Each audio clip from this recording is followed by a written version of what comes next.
I need a microphone, like Ed Yeah. So. We're ready. Okay, they're in streaming, I'll go confirm in the other room, otherwise. Thank you. Thank you, Justin. All right, welcome everyone to our September 2021 meeting. I just took my mask off, and I would ask the same for you guys. If you're able, please wear a mask unless you're speaking for the microphone, then we can take it off. So tonight we have a workshop, 2 topics only so far. So we have the first one all covered together with Ms. Dodge, and then we'll switch it over to data privacy training. So if you guys are okay with that. So I'm just going to kick it off, and it's as so far as the first topic, which we're calling Board Retreat Report, Strategic Planning Update, and Next Steps. So we started our process, some of which was required and some of which we're taking as an opportunity. So the requirement is we have to revisit our strategic plan every 3 years. So what that means is basically we need to come back and say, maybe 5 or 6 items, what are the things that we as a board are saying the school needs to focus on and get done over the next foreseeable period of time. So we have a strategic plan in the past. Some of those will probably carry on, but it's also a good practice just to challenge that. So we're doing that now. We had a meeting September 9th where we brought in external consultants just to kind of give us some perspective of not only how to do things, but also maybe just a fresh perspective for us as well to see the best way to kind of go through the strategic planning process. So on top of that, we did a little bit of governance training. So the governance training came in because we have had a change in administration as well as a few new board members. So we took it as an opportunity to say, how can we now work together even better, right? So administration, the board, the staff, what are the roles in our lanes, and how can we make sure that we're doing everything in the right way? So we have some folks coming in with some passion on this as well, new to the board, which is great, and then we have some great expert experience from the consultant that we hired with is it Big River, Blue River? Big River. Big River. So I don't want to take too much of the time because I think we had a good session, I would just say, insofar as discussing what the board has done well, what the board and the school could do better at, and we've kind of outlined some next steps that will take us over the next couple of months. The big thing is, how do we make sure we get some feedback from our constituents, so our customers would probably be the parents and the students, right? So how do we get that feedback in and make sure that that fits in well into what we described as kind of a funnel, right? So we have all of these things that the school is its mission and vision, what we're aiming towards right now, and how are we doing on that, and then as well as anything else that we might be missing, how do we funnel that through to make sure that we have the kind of the most optimal 5 to 6, let's say, priorities for the next few years. So I think those are the main points I wanted to cover. I think it was a good first step, but Ms. Dodge, are you able to take us through kind of next steps Sure. over the next couple months?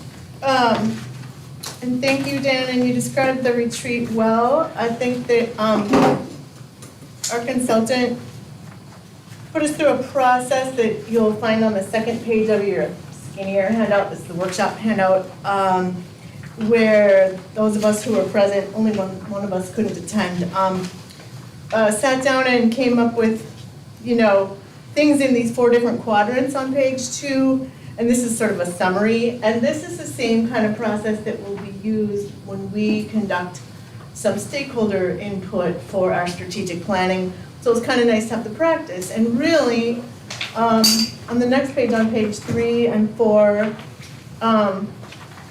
is our feedback, but basically I think our consultant used the opportunity that a school board and a team of administrators needs to go through for strategic planning to help us understand or sort of play around with our understanding of our roles and responsibilities in that, and how the board is at the higher level, and then administrators and staff come back with proposals and things like that for you to look at. So I thought that was helpful. We'll get some more help with that. If you go to the next page, which you might have a hard time seeing a page number, but it's a landscape table.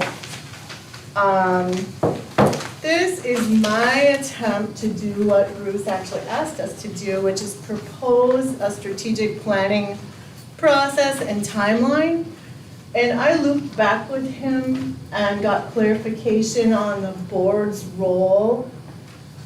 And basically the whole part about the survey, administration will just administer the survey. We'll be careful not to over-survey people, because we know they just received a survey recently about the non-interim director role, things like that.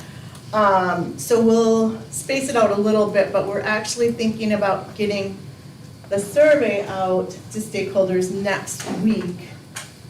And he's given us a draft. If any of you want to see a draft of it, we can definitely run it by you, but it didn't have to be like a board-approved survey.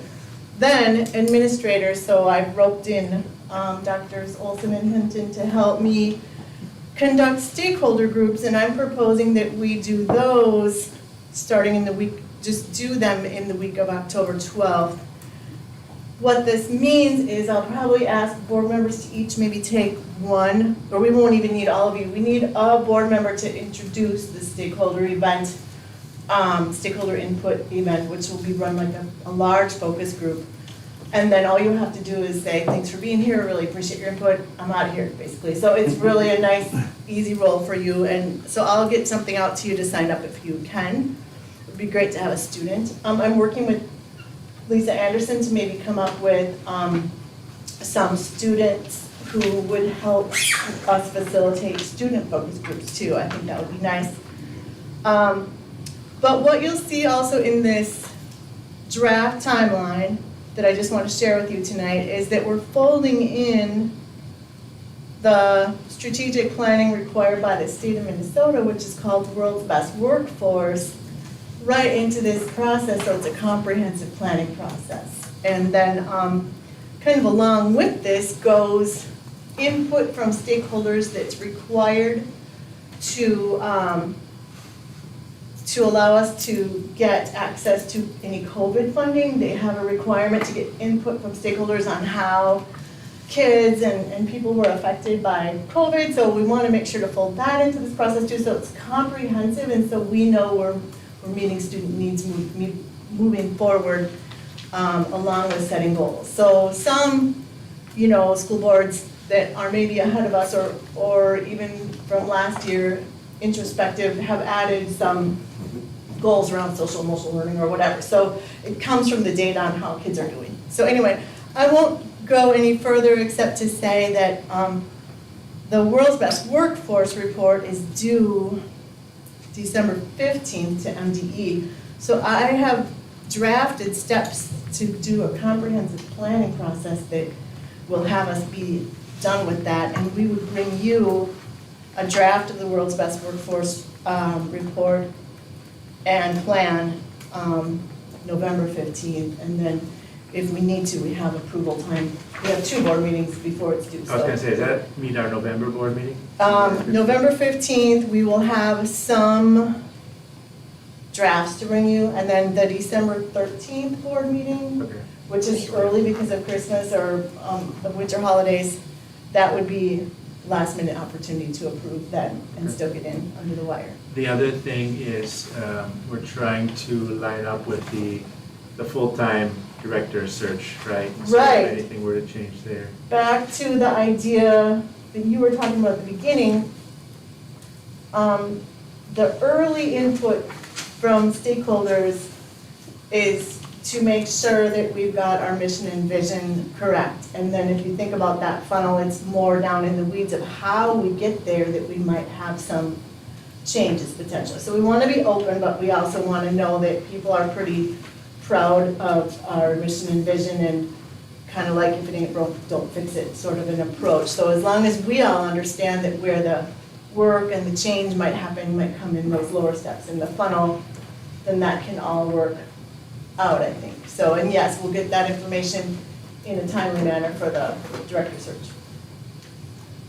So, any questions on the, most of you are at the meeting, we missed one, but that's actually pretty good considering everyone's schedules. So, any questions on the process or what we're trying to do? I have a question. Yeah.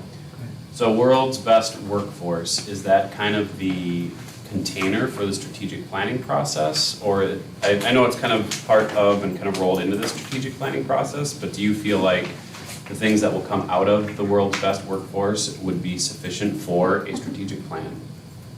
It's a really good question, Eric, and World's Best Workforce has its own external advisory group requirement, so I'll send a letter out to invite people to that tomorrow. Mhm. And then it also has an internal steering committee. In the end, I think that potentially it won't be quite enough. World's Best Workforce might not be everything we need, that's why we may wanna go beyond it, but obviously we don't have to legally go beyond what's required by the state, so we'll just have to see. And I can also talk a little bit more about this in the director's report. Okay, that'd be fine, because I think, like on the last page, the states here, the draft of strategic plan, I think that's November 15th, and then the World's Best Workforce report shared with the board of directors is December 13th? Well, that's second round, right? Is that the way that I'm reading this? Like the I think it strategic would plan is be- before? I think I'm leaving myself some wiggle room there, but I hope to Okay. do them in tandem, Okay, and to have a rough draft of a comprehensive plan with the World's Best Workforce incorporated okay. by the 15th, drafty, and then firm it up by. We can definitely go more in the director's report that you can provide. I don't understand what's in the world's best workforce, and would want to make sure that it sufficiently captures a strategic plan for the school. It may or may not, and that's why I think we should give ourselves permission to write a more robust plan for ourselves than what's required by the state. Very good, thank you. And that would be how I would put it. I think the strategic plan is where we started, and then we, by the way, had the world's best workforce we needed, and a lot of overlap there. So let's not hit everyone up twice, let's do it smartly, which I think was the intent. To try to, and how do we bring along this world's best work, not bring along, that sounds like we're not putting it in a priority, but it's a requirement, that's a separate requirement from our strategic revision, right? Right, but we don't want it to be a separate plan, we really Yeah, want it to put it be. together. Yeah. Definitely see them together. As I look at like some of the activities in here, we have one strategic planning internal team on September 27th, and then another one October 18th, and then 1, 2, 3, 4, 5 world's best workforce discussions. So I would just want to make sure that there was enough like connections with that strategic plan between all of those other meetings, if Right, necessary, and I we're guess. gonna have either the same group or overlapping group Okay. members there. Okay, Another clarification, That's just helpful. is I think our external consultant will help us with the strategic plan, but Yes. not necessarily the world's best Right. workforce, right? So, That's right. good point. so we're kind of So- bringing along two trains, if you will, and lining them up. Yeah. And then we can continue on strategic plan, but the world's best workforce has to stop. We have to submit by December 15th. so let's just be cognizant of the complexities of connecting Yeah. these two together and ensuring we have really strong project management, or, something where people are keeping timelines and understanding what's in and what's out of those different potential work streams, if they wind up being separate a little bit. And I would say that the world's best workforce stuff, it has a lot of what we need to do, but for our strategic plan to represent our mission and vision, Mhm. and really give us a route towards Mhm. what we are working towards in the next 5 years of the expansion, there's definitely going to be other things there. Good. That's right. Personally, like just, so, it's one of our onion layers.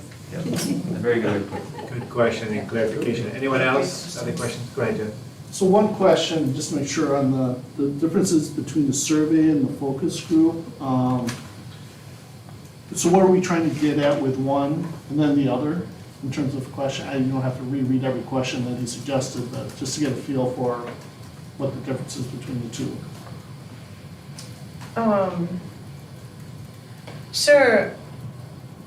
What you get between a survey and a focus group always is a survey is one-dimensional, it's flat, and you get a response, even if it's a narrative response, you're just sort of stuck with whatever that is. Whereas a focus group, even if it's large focus groups, the format that Bruce is suggesting, you get people around the table having a discussion, and it gets richer, and so the input you get can go deeper and more nuanced. So also, some people do better on an online survey, and some people really do better in a discussion, so we'll get different kinds, different opportunities for people to share.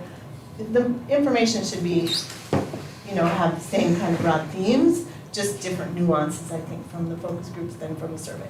But you get different chances for people to weigh in, and some people might do both, and some people might do neither. But it's giving more opportunities and different ways to respond. So ultimately, what question are we asking them? It didn't come with that information tonight, but it will be simple, and I can get it out to you. If I recall, Bruce, the external consultant, was saying something to the effect of what's working, what's not. So Yeah. kind of pretty simple, that's an easy kind of focus group sort of question. And he also even said for the surveys that sometimes, can give A us some few good basic feedback. questions. then. So we Open have a ended, draft of a survey right now, and I haven't sort of gone back and forth with him on survey questions. But the focus groups will look like that 4x4 grid, that grid that we did. It'll be like that, Okay. the process they do. And that'll be helpful. I mean, the one thing about the grid, I don't know if this is supposed to represent, everything we think about. I mean, the grid we did so quickly, looking back, 2020 hindsight, I mean, there are things that we could and should add. Are we gonna have another opportunity to do that from a board perspective, or? Because I don't want to move forward and say, well, we didn't raise it, we didn't make this grid, and all of a sudden, it That's gets. a great question. So when I Because bring it you was back, fast. yes, it was fast. And you usually get most of everything really fast, Yeah, and then yeah. the tail end of it doesn't come unless you spend more time. But I think when I bring you draft data, that's gonna trigger things for you that you Sure. didn't think of that night, and that'll be wonderful. Okay, so we will have another chance to add. Yes, absolutely. And then the other piece about asking, the questions we ask, I mean, just looking at kind of the research structure, I mean, the people that we're asking about our values, mission, and vision presumably chose the school because of our mission and vision. So it's kind of that audience that's heavily biased to, they came here for a reason. They'll be able to answer if it's working or not, at least the ones that have come back, year over year. But one thing we've missed in the past in terms of strategy, developing strategies, we say we're innovative, and we never have a chance to have that conversation. So, this strategic planning process hits at kind of an internal environmental scan, and we have no external scan. So are we planning to do that because you kind of want to see what's out in the universe of charter schools, frankly. Ones that are like us, and frankly, ones that are not like us, that we could possibly learn from. And if we're going to go down that road, is there an opportunity to actually broaden that? Because we've just never had a chance to have that conversation. And then we look at ourselves and say, oh, we want to be innovative, but we just didn't take that opportunity. So, I'll weigh in a little bit, and then I'd love to hear from others really quick, and then we should be conscious of our speakers' time too. I think it's a great question. It may be something we want to think about based on the expansion committee's work. It may also be something that comes up from other people's feedback.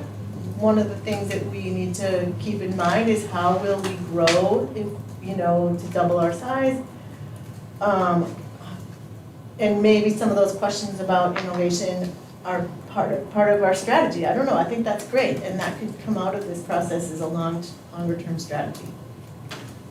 So I could- just assign it to Eric. No, if I could just make a plug for, we talked a little bit about governance when we were in our retreat, but the idea of an end, some sort of policy that is like, why do we do what we do, and it ties back to the vision, gives us a chance to actually build out metrics and reporting structures that say, how do we feel innovation? How do we actually metric innovation? Like, what are the things, do we poll other schools? Do we do something internally? And then how do we hold the director accountable to the completion or execution of those ends of the school?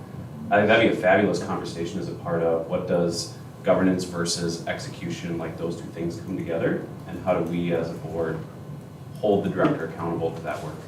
So it's a super fantastic question, because our vision to be an innovative, sustainable model, well, innovation has a whole lot of meaning. Some of it you're thinking about, some of it somebody else might be thinking about a little bit differently. Well, let's get it really crisp, figure out what are we holding the leadership accountable to, and then we monitor that performance on a monthly basis. Good, yeah, good discussion, guys, and I think we'll have we have a whole page of more time to follow up on other topics, but I'd like to switch over, if we could, here to our guest speaker, Mr. Christian Schaefer here from Radwick, Rozak and Malloy.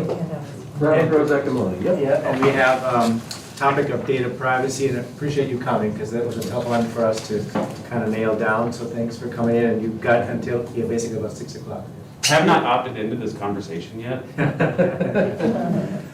Well, I think you're supposed to be here, I'll let the chair. No, I know. If I haven't met you before, I was here once before for training a couple of years ago. If I have met you before, I'm sorry we had to meet under those circumstances, and frankly, everyone's wearing a mask and I don't remember, so don't hold it against me. So, all right, data practices training, data privacy training. I gave the materials, I think you should all have a copy. 17 pages in 45 minutes is not a whole lot of time the way I talk, so I'm going to be sort of skipping over a lot of what's in here to address the real questions. I will hit everything that's in here, but I'm not going to read it to you. I know you all are excellent readers. My filler material is bad jokes, so please ask questions. Thank you. We have a former associate who referred to my humor as at best dad jokes. There's no reason, nothing to do with why she doesn't work with us anymore, but I'm just telling you that that's out there, so. All right, can I just interrupt for a second? Of course. Because we're in the workshop. You know what jokes are the worst? Jokes about German sausages. Oh. Sorry. That is the worst pun I've heard today, yes, I love it, or the best worst pun, I guess. So, we should hang out. No, the topic is data privacy, and I want to start by talking about the state and federal laws that govern data privacy. Really, it's 2 federal laws and a state law that we need to worry about. The first one is FERPA, the Family Educational Rights and Privacy Act. That is specifically with regarding to education records, and so it only applies to students. One interesting caveat in here that is not spelled out, but something for schools across the country to keep in mind. If data is governed by FERPA, it's not governed by HIPAA. I'm not going to be talking about HIPAA today. HIPAA generally doesn't apply to schools. We have very little HIPAA data, and if you have a question about HIPAA data, it's one of those things you should call me or somebody like me to resolve. Your student data, however, by definition, is not HIPAA data. HIPAA contains an exception for FERPA records. Just something to keep in mind. The next law I want to talk about is IDEA, the Individuals with Disabilities Education Act. I do a lot of special ed law. It's a hard time for me not to talk about the IDEA. But the IDEA does have a provision about data and parent access to records. So some of these rules are off the table when we're talking about parent access to records because the IDEA specifies that parents have a right to access those records. For example, we'll talk about charging under the Data Practices Act, rather. Minnesota Government Data Practices Act, spoiler alert, lets schools charge for data in certain circumstances.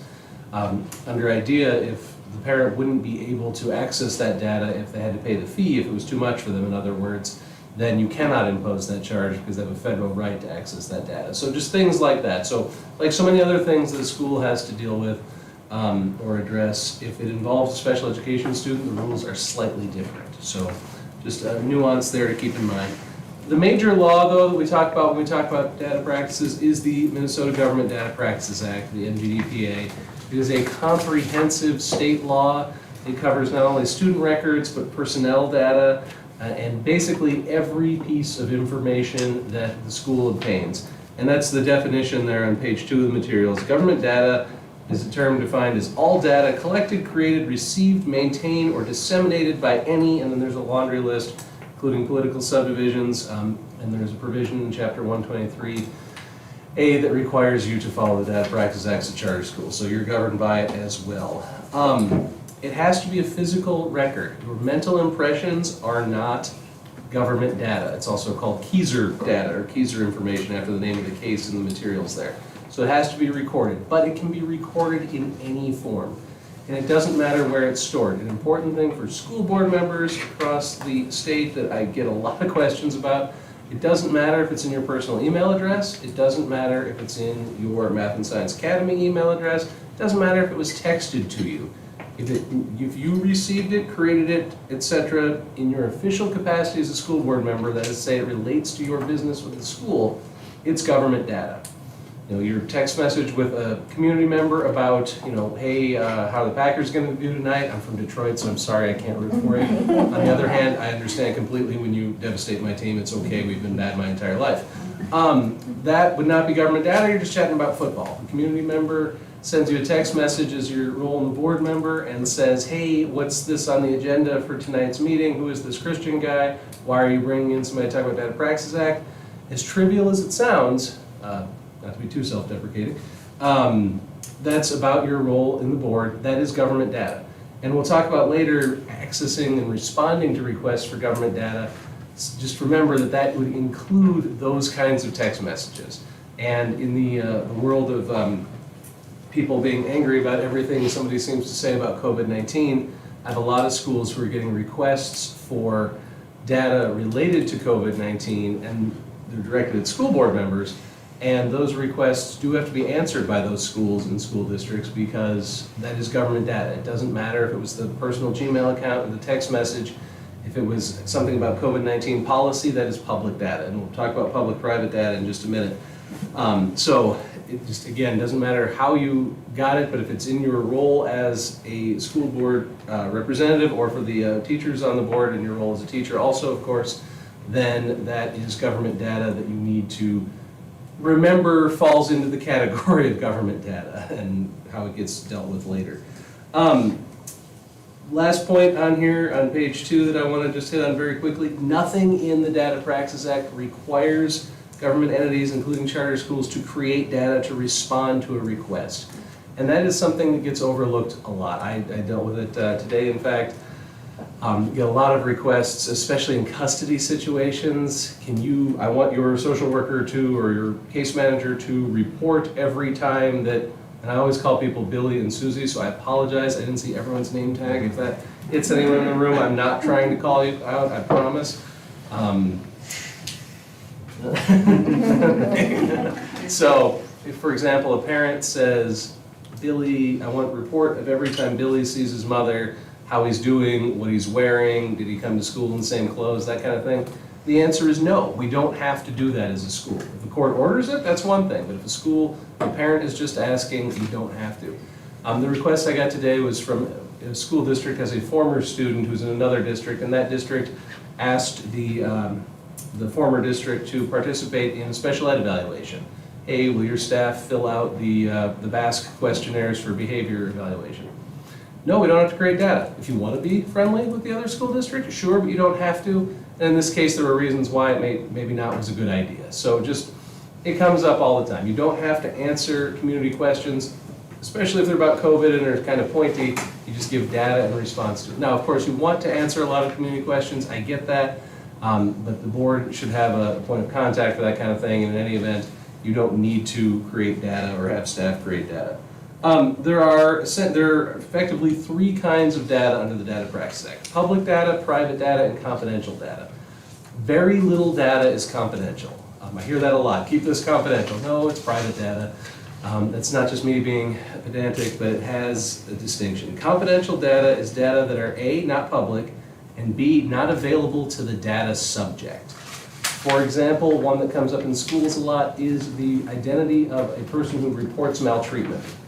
It's not public, you don't get to know who reported maltreatment, and the record that has it in it is not available to the subject of the maltreatment report. That is to say, the parent or the other staff member or the older brother or the uncle or whoever it may be. They don't get to know, even though they're the subject of the data, the identity of the person who made the report is confidential. So that's excerpted out of the report.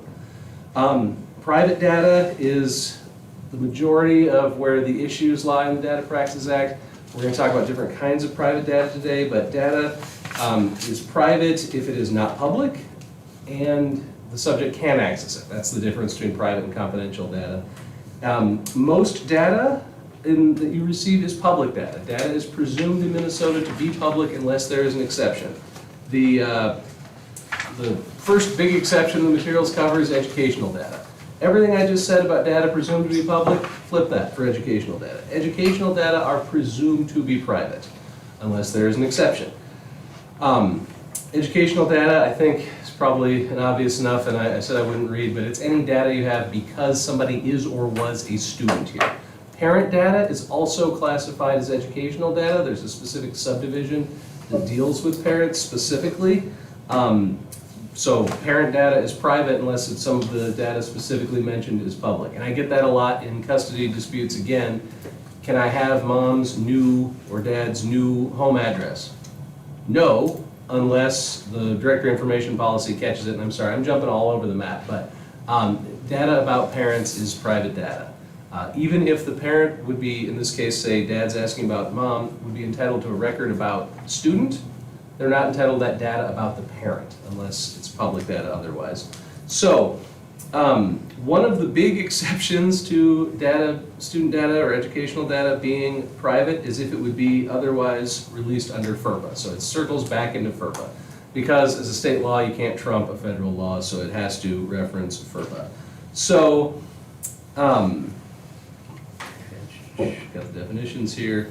The first one in the materials is directory information. FERPA allows schools to release directory information, so you can have things like yearbooks and in a kindergarten class, the email that goes around people's email address and address, so you can set up play dates, things like that. Directory information is defined at, first of all, it's public. Second of all, it's releasable pursuant to FERPA, and it has to be identified by school policy. And it has to be effectively harmless data. There's a longer legal definition, but that's what it is. Something that most people wouldn't care if it got out about. Typically, the directory information policy includes all the stuff that FERPA lists as potential examples of directory information, such as name, address, phone number, date and place of birth, email address, dates of attendance, awards received, fields of studies. You have to provide a directory information policy, you have to provide it to parents along with an opt-out notice. And this is where some schools fall down. If the opt-out notice isn't set, by definition, nothing you have is directory information, because you have to comply with that. So if it doesn't get sent one year, you don't have any directory information that year. A lot of schools have slipped up on that. It's not the world's biggest deal, because for the most part, people don't care, because if they weren't going to opt out, but it has come up and it can be a problem. Relatively few students do opt out. They typically have a really good reason for opting out. A no contact order, or on the run from something, or something like that. If a student has, because of the good reason and the potentially high damages if you accidentally disclose data in somebody with a situation like that, anytime there's a request for data about a student, I recommend checking the directory information policy. It should just be a reflex. Hey, do we have something here? One of the, and I do have more later about releasing student information, so I'm just gonna stick with that because I'm sticking with definitions right now. The other major category of data that the school has to deal with is, or consider rather, is personnel data, which is data on anyone who is an employee, an applicant for employment, volunteer, or independent contractor for the school. Personnel data are presumed to be private as well. There is a long list of exceptions that make personnel data public. It's all in the materials, salary, name, salary range, fees, job title, bargaining unit if any, job description, education and training background, but not grade or grade point average. See that a lot with a former employee. You get a request from a new potential employer saying, I want all the material they submitted. Great, here's their resume. It says graduated from Math and Science Academy, GPA of 3.2. The GPA has to be redacted. Just, that's not public data, that's private data. Dates of Can I ask just a employment. real quick question? Of course. Back to directory information, can a school adopt a policy that's more restrictive than the law? Yes. So you can't use this law to say, you can use it to say you shouldn't have released it, but you can't use it to force a school to release something that it has as policy. It's Sure. more restrictive. So for example, if you don't want email in the directory information policy, you don't have to have email in the directory information policy. It is a grant of authority to release, not a requirement to release. It's all up to you as to what you as a school board think is harmless, subject to the list in FERPA and sort of meeting that. Most school districts don't try to go beyond. It's a non-exhaustive list, but most school districts and schools don't go anything beyond what's actually printed there, because there's a risk that what you're releasing might not be harmless, right? So email is not technically in the FERPA list, or it wasn't for a long time, but it was later added. if it was added, but, so that's a common enough thing. But, you know, you couldn't decide that, I think a social security number is harmless enough these days, it's on the dark web for everybody. You know, that would get you just in some trouble, obviously. And then there's, you know, there's a long list of identifying information between social security numbers on one end and email addresses on the other, grades, things like that. Those are generally private, not generally in there. But to your question, you don't have to have everything that's in there. A lot of the things that are in here, not a lot, several of the things that are in the FERPA definition of directory information would most likely pertain more to colleges, like height and weight of members of athletic teams. That's fun for scouts and for, you know, things like that, but, you know, you want to have that in your directory information policy for your athletic teams, you know, to the extent you have them, schools don't have to.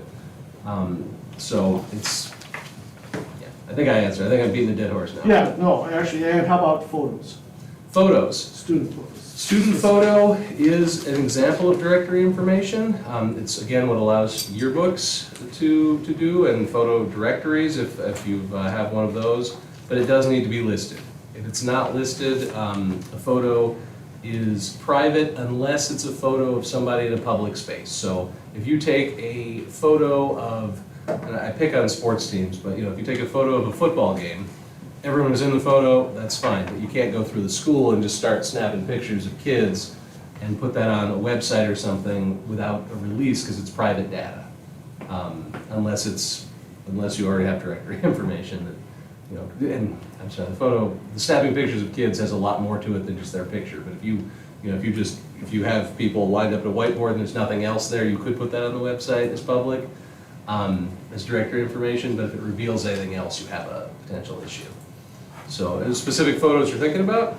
Well, like sports, I mean, same deal, I mean, they used to have, I don't think they even do it anymore, probably because the issues people raise, but they used to put that in, you know, on a website. Sure. I mean, all the teams, I mean, if you look up any school, they have their teams. And that's going to be, because participation on the And athletic. individuals, frankly, with height, weight, and sophomore, everything short of a GPA, so. Absolutely. And some schools do it, others don't.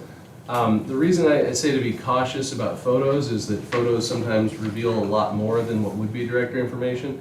There's an iPad, an Information Policy Analysis Division, they have a new name now, but they're the group for, yeah, I think Apple might have come knocking, I could be wrong. But division of the Department of Administration, which is the state agency that oversees and enforces the Data Practices Act, and they issued an opinion several years ago about a yearbook photo. Very innocuous yearbook spread for a special education class. And it was really a hey, good job, look how far we've come kind of, you know, attaboy for the kids, and it was a good thing. However, in addition to having, it had photos in it, it outed all of those students as special education students, which is not directory information. It was not in the policy as directory information, and it's probably one of those things that would not be considered eligible to be in the policy, even if that school district had done it. So a very good thing for these students. One parent complained, district's in violation of the Data Practices Act and FERPA, but that only enforces the Data Practices Act. So you got to be careful about those things. So, you know, I think, you know, who took first place at the science fair? Taking participation, one thing. Taking first place, maybe not something you can put on the website. You know, it's that kind of distinction. Again, but who's going to complain about that, right? You know, Second place. yeah. You wouldn't want to post who got last place, that's for sure. All right, so personnel data, schools collect a lot of personnel data. I want to just jump to the one that I get most of the people, most of the questions on, and that is what about complaints? What about complaints about staff? Starts on page 4, goes to page 5. To start with, the existence and status of complaints about staff are public. So it doesn't matter what's going on, the existence and status. You have received a complaint against Christian Schaefer. That complaint is currently under investigation. That is public data. That is how you should respond to most requests for information about a complaint about Christian Schaefer or whoever, of course. I won't try to say Mr. Smith or Mr. Anderson, because I really didn't get a good look and I don't want to call anybody out. But I want to talk about staff Even complaints. if So, the complaint is made by a student? yes, doesn't matter who made the complaint. You can't say who made the complaint because that's private data on that individual. Right.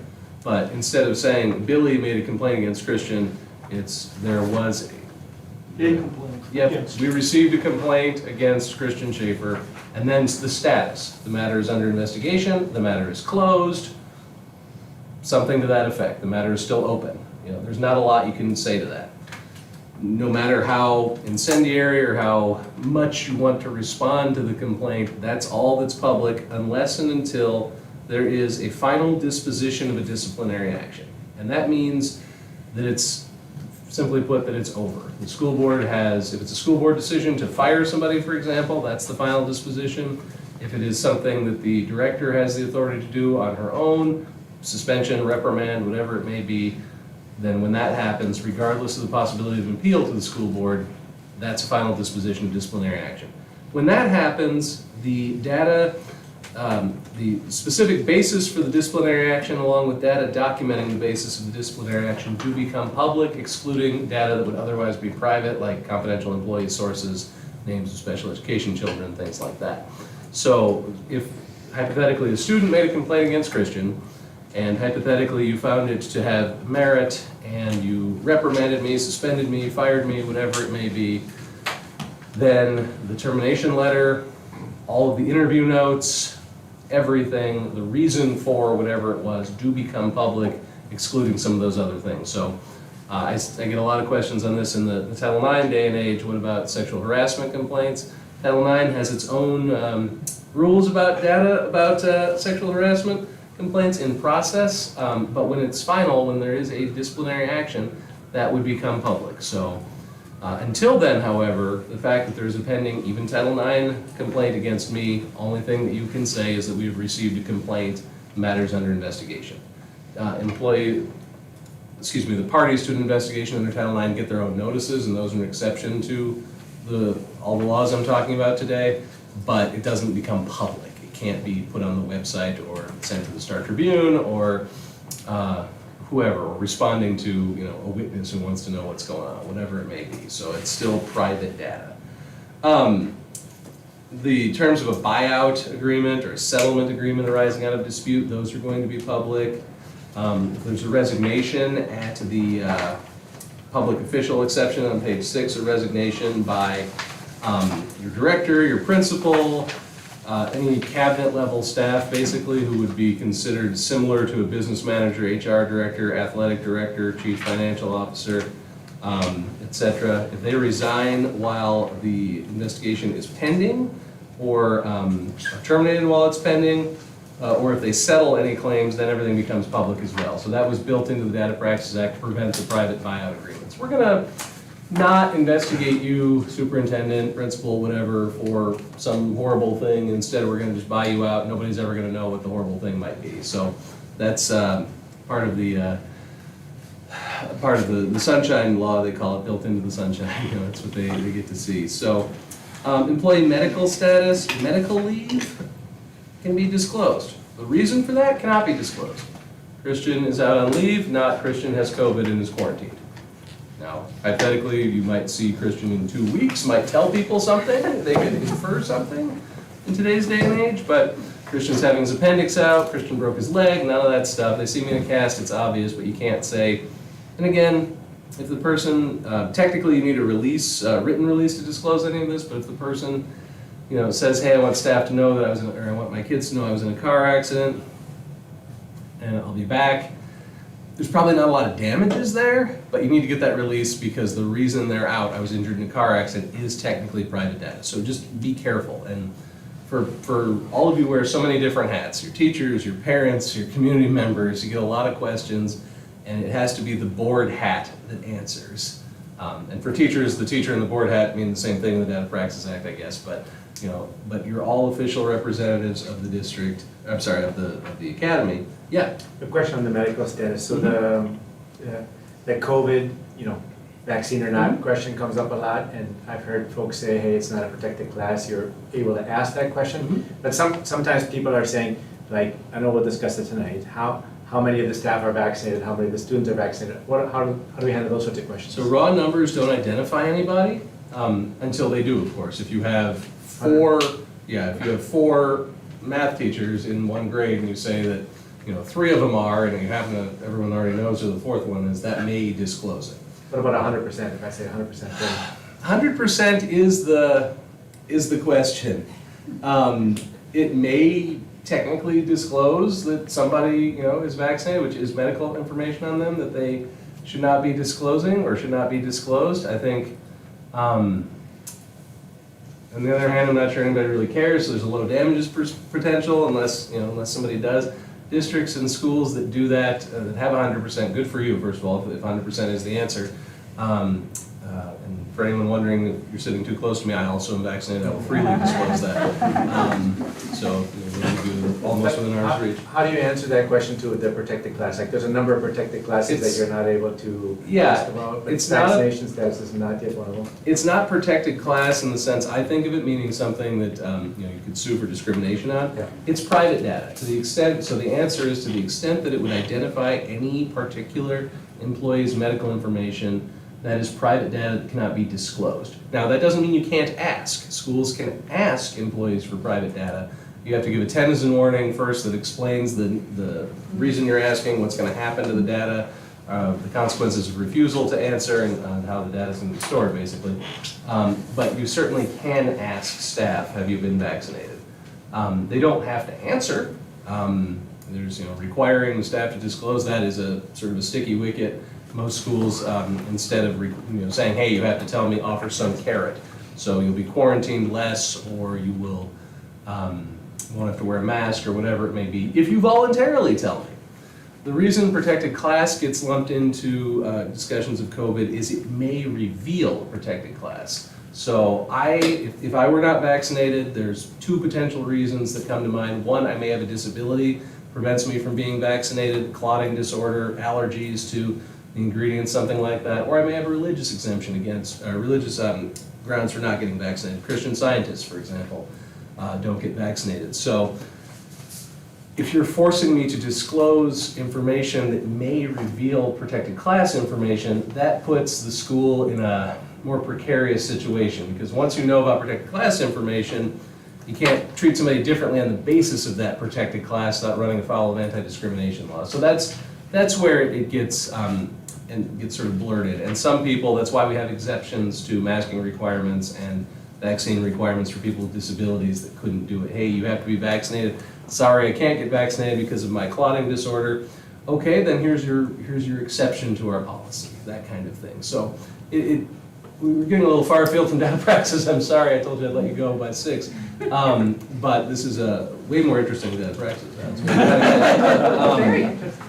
Yeah, so, sorry, you can ask, but medical information has to be stored in a separate, quote, confidential medical file. That's the word that the Human Rights Act uses. Confidential means private. People get to access their own medical information. So if I want to see my confidential medical file, you can't say, aha, I remember Christian said confidential data. The subject doesn't get to do it, doesn't get to see it. No, that's really only private data. So the subject gets to see their own medical file. But no one else does, except one of the disclosure of personnel data, and I'm jumping way ahead here, but I'll make sure I cover everything, is to other people within the school who have a legitimate educational, in this case, job-related reason to know. And by people, I mean staff. It's not to students, it's not to community members. The community as a whole has no reason to know if I am vaccinated. The people in this room might. Board members, individual board members, generally don't have a legitimate work-related reason to know things under the Data Practices Act. You work as a body. No one individual here, including board chair, I'm sorry to say to everyone, has a right to know all of the private personnel data until there's something pending before the board that requires action, at which time the board has a right to know. Now, some exceptions to that, if you are keeping the board chair in the loop on something that's going to rise to the board level, or you're keeping board members in the loop of something that's going to rise to board level, that's different. But a board member, and I've had this in other schools, I'm certainly not targeting anybody here, the board member walks in and says, hey, I heard that, in that case it was a student was involved in a fight, the student's mom called, I want to know what happened to the other kid. Sorry, A, you couldn't tell the parent of the other kid what happened. B, I can't even tell you because it's not something that's come up to the board. And that's, it's a tough thing for people who are in charge of the school, all the districts across the state to hear. I know that, and please don't think of it as a reason not to invite me back, but it's a liability issue. because disclosure in violation of the Data Practices Act exposes the school to liability. If the school releases data that it's not supposed to someone it's not supposed to, there could be a lawsuit for damages, and it's an attorney's fees shifting statute, meaning you might have to pay the other side's attorney's fees as well, which could get expensive. There do have to be damages, which is deterrent to most lawsuits because what's the harm generally, but damages can be pretty big, so in some cases. So I urge every school to be careful about data privacy. Same thing for students. I mentioned use students as an example, same thing for staff. If something's percolating to the board level, you all, of course, get to know, and you all get to know public data, certainly, but you know, the private data, I'd be a little more hesitant to say that you could have just for the liability reason. And this is something for the teachers on the board, and I didn't quite see who all you guys were, but saw one, yep. Need to remember that you may have a right to know something in your capacity as a teacher, but not a board member, or vice versa. So a teacher, you might have a right to know that another teacher in your classroom had COVID. You're a para in your classroom. Hey, I'm telling you that a para in your classroom had COVID, so you can get yourself tested. Other board members, you don't necessarily need to know who the para was. A para in classroom B12 had, you know, a para in the building had COVID. That's something that everyone can know. You might need to know that it was me. That kind of thing. So it can get a little tricky, and it can really, you know, you wear so many hats, weaving in and out and picking which hat to have on at a time certainly can be a challenge. But at the end of the day, it's a liability issue. And when in doubt, if there's a question, I'm assuming you're the designated responsible authority under the policy, please ask your director about what information can be released. Parents on the board, of course, you may learn something in your role as a board. Hey, we kept you apprised of a big fight or something like that. Obviously can't be disclosed to other parents, even if you know who they're involved. And I'm singling out the parents because they're the ones most likely to get the call statistically across my practice. But of course, you know, anyone could get a call like that. Hey, my kid got suspended, but he didn't start the fight. You know, if you know my girls, I have 2 girls, you know they wouldn't start the fight probably. But they didn't start the fight. What happened to that jerk kid in their class who picked on them to start the thing? You know, Cecilia's not telling me, you gotta tell me. Sorry, I really wanna help. I know I've invited your kid over to my kid's birthday party, whatever it may be. Private data. And I say this to every school board, and most of them don't invite me back when I think about it, but no, you have to be careful about it. Investigation materials, statements, harassment data, all kinds of personnel data on here, just other things to keep in mind. The other big category of data that actually I don't think I have singled out in here is quote civil investigative data. If the school is doing an investigation into a Title IX complaint or into a report against staff, something like that, the data collected as part of that investigation are, quote, confidential, meaning no one gets to have it except the investigator and then those within the school who have a reason to know, until they're not, until the arbitration is over or a lawsuit's over or whatever it may be, at which point they may become public. They're kind of a screwy thing, but they have a lot more protection. So your notes in a Title IX investigation, things like that, may be entitled to greater protection. The practice tip on page 8, whether data is public, private, or confidential, depends on the content of the data and the purpose of the reason for which it was collected or received by the district, or the school in this case. Sorry, this is a general talking notes. I tried to change them all to Academy as I was going, but I obviously missed some. If you have doubts whether something can be disclosed, consult with the director, or she can consult with me or Laura, who I think you know better than me, as to whether something can be disclosed because of that potential for damages. You can't unring the bell, right? If you give a statement to the media that accidentally, I don't know, hypothetically speaking, identifies every single 8th grade student that participated in a special education science fair in 2017, hypothetically speaking, that bell cannot be unrung. It might be off on the year. COVID time 2017 was either 2 years ago or 1,300 years ago, I'm not sure which. Yeah. So I don't remember exactly when it was, but that happened. And again, nobody meant poorly by it. It was great. Look, again, our kids are doing awesome. Our kids are doing awesome. You just disclosed, a group of 8th grade students who are in special education. Most of them don't care. In fact, in this case, none of them care, I don't think. but they might have, the parents might have. Tenants warnings, I mentioned whenever the school is collecting private data on anyone, it has to issue a tenants warning. I mostly use them in the context of investigations, but it technically does apply to collecting other types of private data as well. Just being aware of that. Desk drawer records, I get a lot of questions about that from staff, well, from teachers. Hey, my records, they're not government data because they're my desk drawer records. I use them in my classroom, it's like my grade book. So instructional personnel who have records that are in their sole possession and not accessible to anyone other than themselves and the substitute, and are destroyed at the end of the year, they're not educational data. Awesome. They're not educational data, they're not subject to any of this, you don't have to disclose them to anybody. It's a very narrow exception. I gave them to my principal when I was out. Okay, not instructional personnel anymore, not desk drawer anymore. I kept him for a year and a half because this kid was a troublemaker and I wanted to keep a record. Not desk drawer anymore.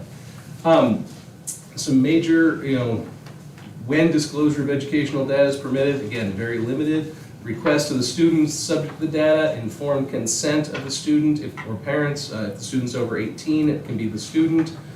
Court order, but there's some things you have to follow for a court order or subpoena. You have to give what I call it a FERPA notice because, well, FERPA makes you do it. Directory information, a health or safety emergency. That one gets overplayed a lot.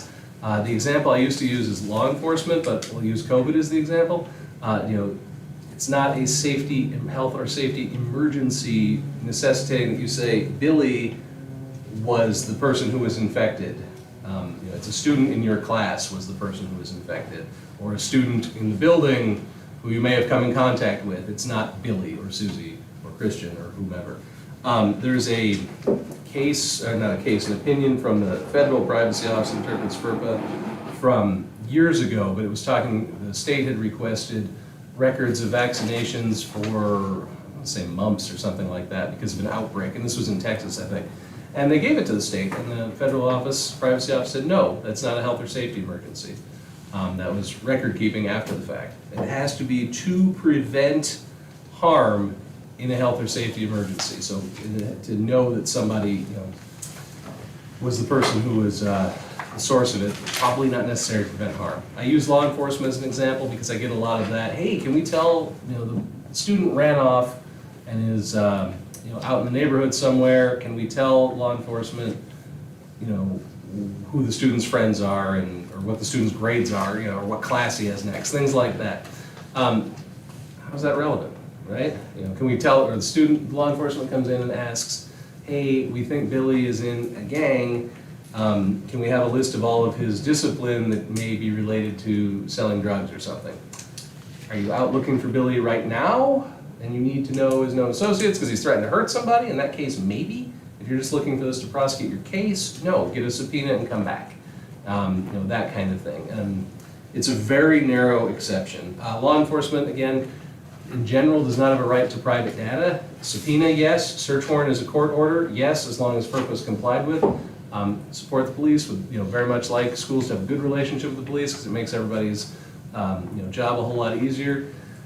This is up there with like me telling board members that they can't have everything surround the board. Police hate it when you tell them they can't have something by virtue of being on the police. I am referenced in a police report from 2016 by name as the reason that police could not have some data that they asked for.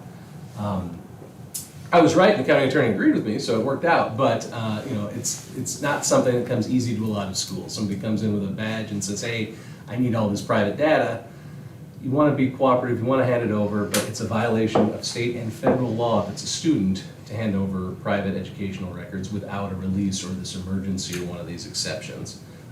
Give us a subpoena and we'll get it to you as soon as we comply. Yeah?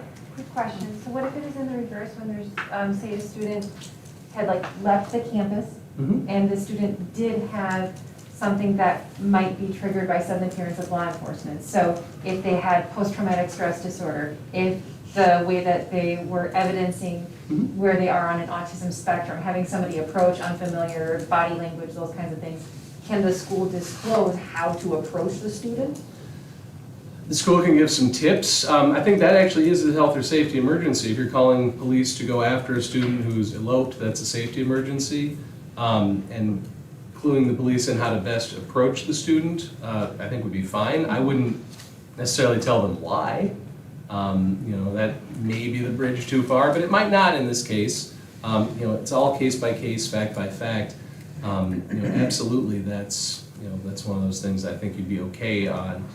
Hey, Billy has a, let's say PTSD, but he has a medical condition, he doesn't do well with surprises. This is how we approach him, we recommend you approach him. IDEA has an exception if you're reporting a crime to the police. It requires you have a special education student, requires you to notify the school, to notify the police that the student is a special education student to the extent allowable by law, which means you need to get a release or you need to get a subpoena. So you can't just start handing over IEPs. But in this case, for a health and safety emergency like that, I would say, yeah, err on the side of student safety. We can hash out if there are damages later, but it's more likely to be damaged if you don't tell them. That was what I So- kind of questioned, as long as you're not identifying the root cause, but how to engage. Videos are another big topic. Videos of students are still subject to FERPA. There were a couple of lawsuits about personnel data and access to videos of staff. The videos of students are still subject to FERPA, and there's some questions as to how much you can release. So just something to keep in mind there and just be aware of. I have like 2 minutes left. I want to make sure I answer all of your questions. But before we get to your questions, I have pages on how to respond to data requests, how many days, things like that. I get a lot of people that say, I need to get this right now, or you have to turn this over in 5 days. There's no 5-day rule. There's the rules that private employers have to deal with for personnel files don't apply to government entities subject to Data for Access Act like charter schools.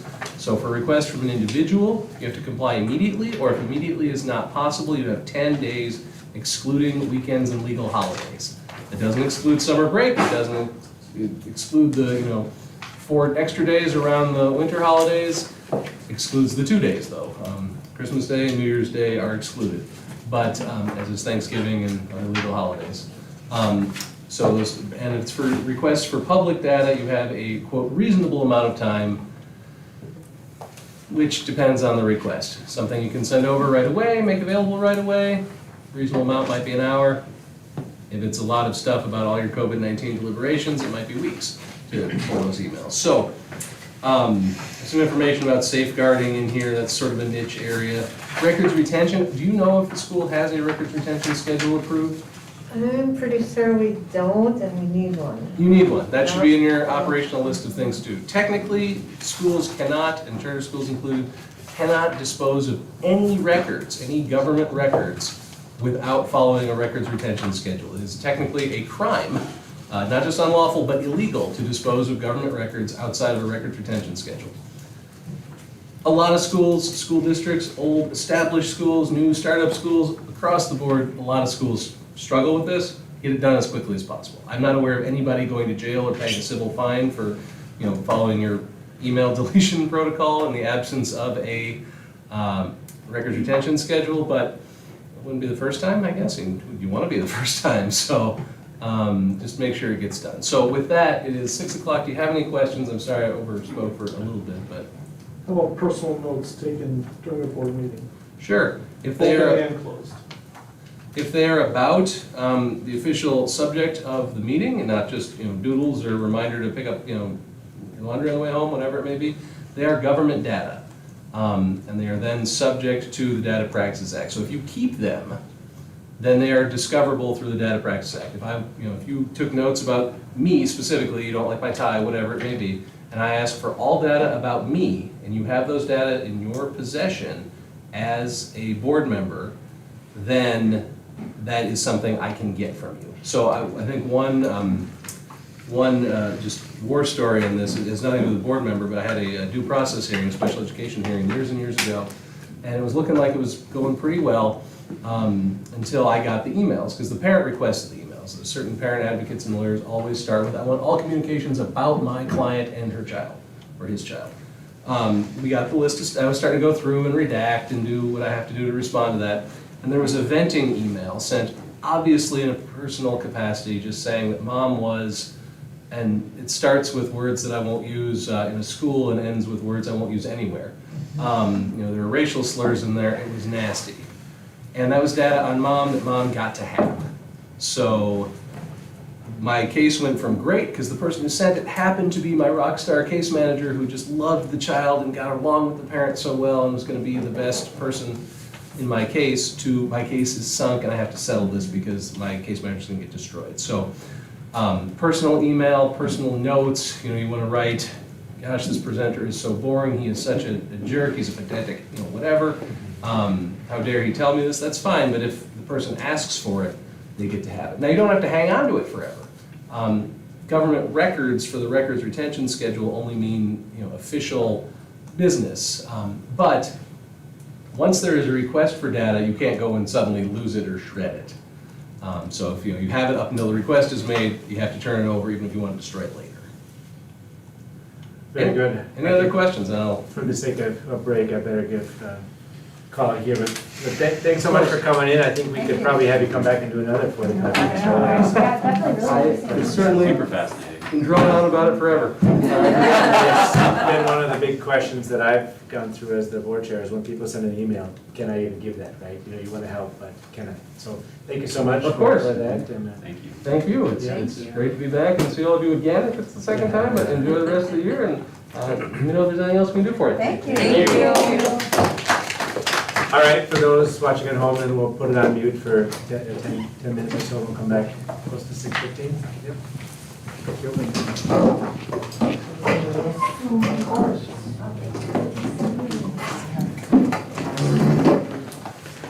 You know how to mute it? The little e-speaker.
All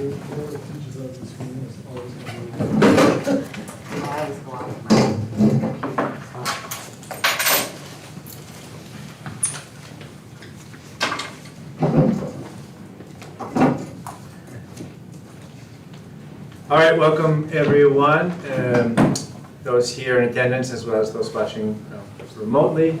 It's 6:15, our September 2021 meeting called to order. And for those speaking, you know, it's a little bit easier for the mic if you take your mask off. It's easier to understand here, so otherwise please wear your masks as able. And I'd like to welcome Sydney Wesky here as our student representative, and could you please read the mission and vision for us? The mission is we provide accelerated curriculum in all subjects with an emphasis on math and science, and the vision is to be an innovative, sustainable model of academic excellence that creates well-rounded lifelong learners and global citizens. Thank you, Sydney. So, I can't remember, do we have to do roll call by name, or can we just say we're all here? Since we're not zooming it, I feel like we're Okay. visually, that was the I only can thing. see you all, Yeah. so I think we're all here. If you're not here, raise your hand. And, so let the record show we're all here, and welcome Sydney as well as the student representative. Thank you. I guess we'll do the agenda, approval of the agenda. So I would like to, if you have a conflict of interest of any of the topics, please let me know. Otherwise, are we okay to approve the agenda for tonight? All those in favor say aye. Aye. Opposed, nay. So the agenda is approved. Next one, open forum, and I should have looked. Dr. Olson, is there, or Annie? I don't think there's anybody here. No, nobody on here. I'm out of habit with actual in-person, so. Okay, so no open forum items tonight, but members of the public and parents, you know, you're always welcome to speak. Please come ahead of time now in person, write your name down on the list for our records, and then we'll try to keep it to about 5 minutes, the comments, just to be mindful of the attendance. Thank you. Next up, chair's report. So I have oh, sorry. I missed on number 5, thank you. Approval of minutes. So approval of minutes is item 5. Can we get I guess, do we need a motion to approve the minutes? Yeah, because then there's an error, so. yeah, Okay. there's a couple of changes. So I'll make a motion to approve the minutes. Can I get a second? I'll second. This is Annie Cardenas. Any seconds, so discussion? Yep. You want to go first? Sure.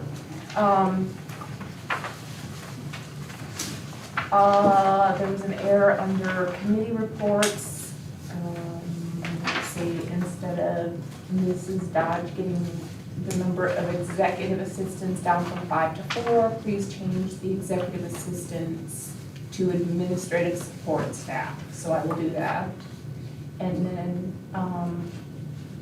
I spelled Cecilia's name wrong, so sorry about that. That's okay. And that's it. That's all I have. On page 4, one more typo, Okay. which was just finance, is fiance. Oh, yeah, it's not that. It's just a simple. Okay. And then I can get it's from our from the workshop one, or from, it's with regard to, shoot, I should have written down the page number. When we were discussing with Lisa Anderson about, the timeline for who should kind of be responsible for what, it says that she stated that the hiring committee will, but rather she asked us whether they should. Hang on.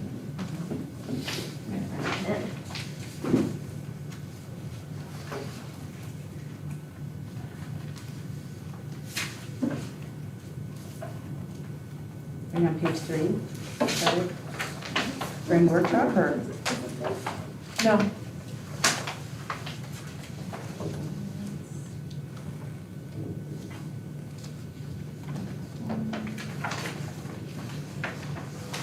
This is actually where I have a paper copy before Makes it easier to me.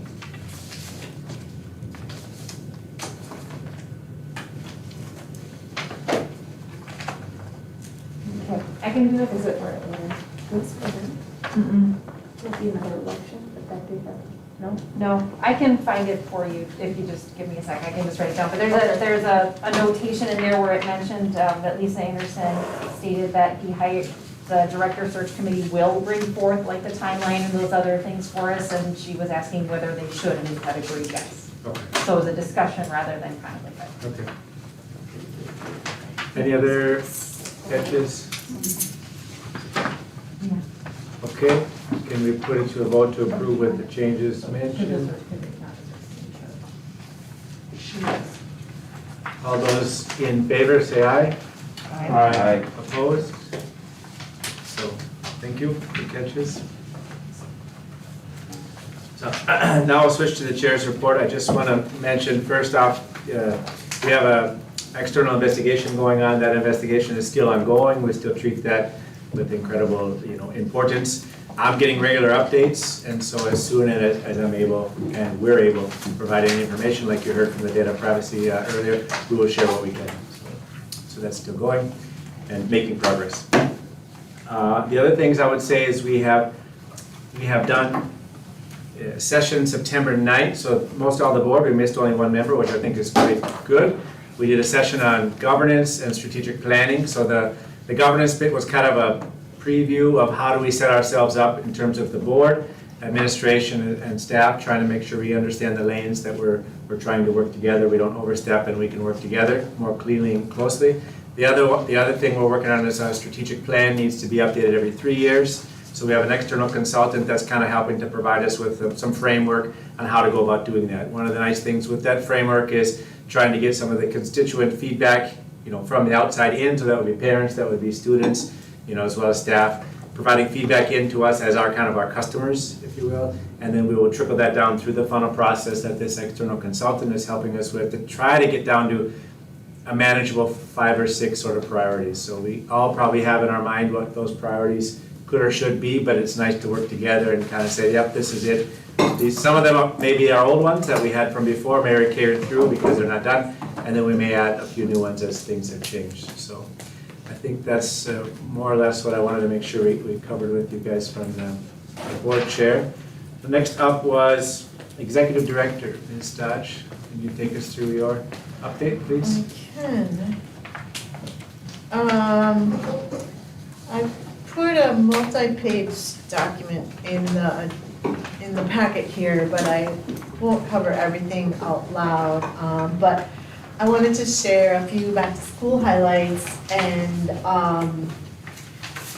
I guess the biggest one is that students seem so excited to be here, and staff too, and it's really fun.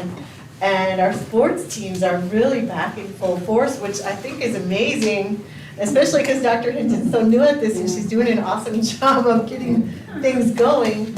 And our volleyball team might end up being the conference champs. They are undefeated. So we have got lots of volleyball players. And we're having a fall high school musical coming up soon, and it's really fun to hear them practicing, and they are already sounding really good. So, I do have a COVID dashboard here for you, and this is the first 3 weeks of school, and very low numbers of confirmed cases. They're all students, don't think they're staff. And they all had a likely scenario of contracting COVID outside of school. So these numbers are nice and low. We've had very few kids needing to quarantine. We have super good compliance with the mask requirements of staff, and students are just doing great with masks. I'm worried, of course, about the cold weather, and worried about when we need to bring kids all inside for lunch. That's my biggest worry, is lunch. And I know I'm looking at Dr. Olson, especially for middle school, we're crowded for lunch. So we'll try to put out that dashboard, similar dashboard once a week, on Fridays or Mondays. And when you say put out, emailed out to, Yeah, so I'm emailing out to staff and families, I think. I'm still waiting for Justin to have time to finish the website refresh, but when he does finish it, there'll be a little blog place, and that'll be a good place for me to put things. and maybe that's a good solution. I just sent an email saying, you know what, last year, I know it was a hot topic last year, as it kind of continues to be, but it was nice to see the updates, if only for knowing that somebody's keeping track of things and monitoring it. Like the numbers probably went up and down, and that wasn't the issue, it was like somebody's after Keeping this. track. So as a parent, this is switching hats. It was nice to see that it was being managed. Yeah. And I would expect other parents might not all read the board packet, so it would be nice to get that out there in front of them somehow. So. Yes, so we will send something out tomorrow. I hope to get it out today to families. We did send staff a little update today with the COVID dashboard in it. One more COVID question, and I don't mean to put you on the spot, and I'm not sure what it is, but, so right now, with mask compliance, it sounds like that's going good. I'm happy to hear that. Is there a point where we can see where we may be able to dial that back? Like we don't, you know, like can we take some masks off, or high school, or have we given any thought to that as a COVID liaison team? So, and Dr. Hinton is our COVID lead. I just heard this morning on public radio that Pfizer is going for approval for 5-year-olds to 11-year-olds, and they have data to suggest that the vaccine is safe for young children. So unless there are a lot of weeks with nothing, I feel like we probably can't go to no masks until we get our younger kids an opportunity to get vaccinated, but I'm sure open to discussion. I don't think we have really dug into it, and we're watching, you know, what other school districts are doing, but we can actually get more proactive and dig in and ask some of our neighboring school districts and MDE and Department of Health and CDC, you know, are they getting to a point where they're guiding you on when you could look at masks being optional, but there's nothing out there with that yet. So just to play it out, and I know it's a specific subject, but I think a lot of parents are interested too. So if they released it and we're able to vaccinate younger ones, meaning they have a choice, right? They can choose to wear a mask or not, or what is their choice. But then it takes about a month with the Pfizer one, right? They typically put about a month between. So realistically, or probably December, January might be among the soonest. If we're It's already in probably the October. soonest. So far, I might have to just Keep keep in thinking here. Yeah. So far, the students who have gotten COVID, 75% of them are not ill. They caught it from a sibling who is younger, who was not vaccinated. And they only knew they had it because the doctor said test the whole family, because there's someone living in the house with it. So far, our kids have not been particularly ill from COVID, and most likely, if their sibling didn't have it, wouldn't even know that they had COVID. So that's something, also the Washington County positivity rate is starting to come back down. So, But one of the things that you shared that was concerning is some of these kiddos that have tested positive are vaccinated kids Yes. without symptoms. So my worry is that kids can still be spreading COVID and having COVID even if they're vaccinated, but they're symptomless, so they're actually even more dangerous in that sense because they're not homesick. So that's a little worry. I have to be mindful we don't turn it into a COVID meeting, Sure. but I did have a couple of specific questions. Any other questions on oh, COVID? go ahead. The student I know was vaccinated, did get it from a younger sibling, but is having symptoms and chest hurts. So I just think we can't expose people, because that's with us being really good with masks. Well, and I feel like those numbers are low part because we are wearing masks, and I just don't want to be in a situation of lockdown again. I want to be here with the kids. So I think most of us aren't even bothered by this. I guess that's maybe my last follow-up is how, I mean, masks seem to be political. You know, you got almost half and half people saying it's my right this way or that, right? But not How here. is this, how is the student body, how is the, They're great. No So I see students and staff being totally okay with wearing masks. I have seen one kid without a mask just today, who walked in to see he forgot. A staff got him right away and he got his mask on.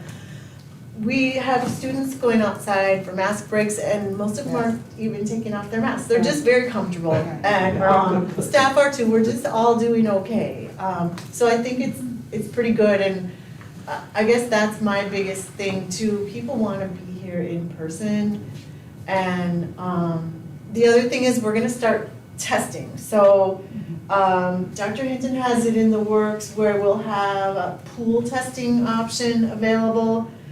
And it's all voluntary, students and staff voluntary, not required. But we're trying to get that going as quickly as we can. And we are also getting a grant from MDE for about $28,000 that will let us choose some other testing options that cost money. Because the pool testing is free, but it's not a perfect solution.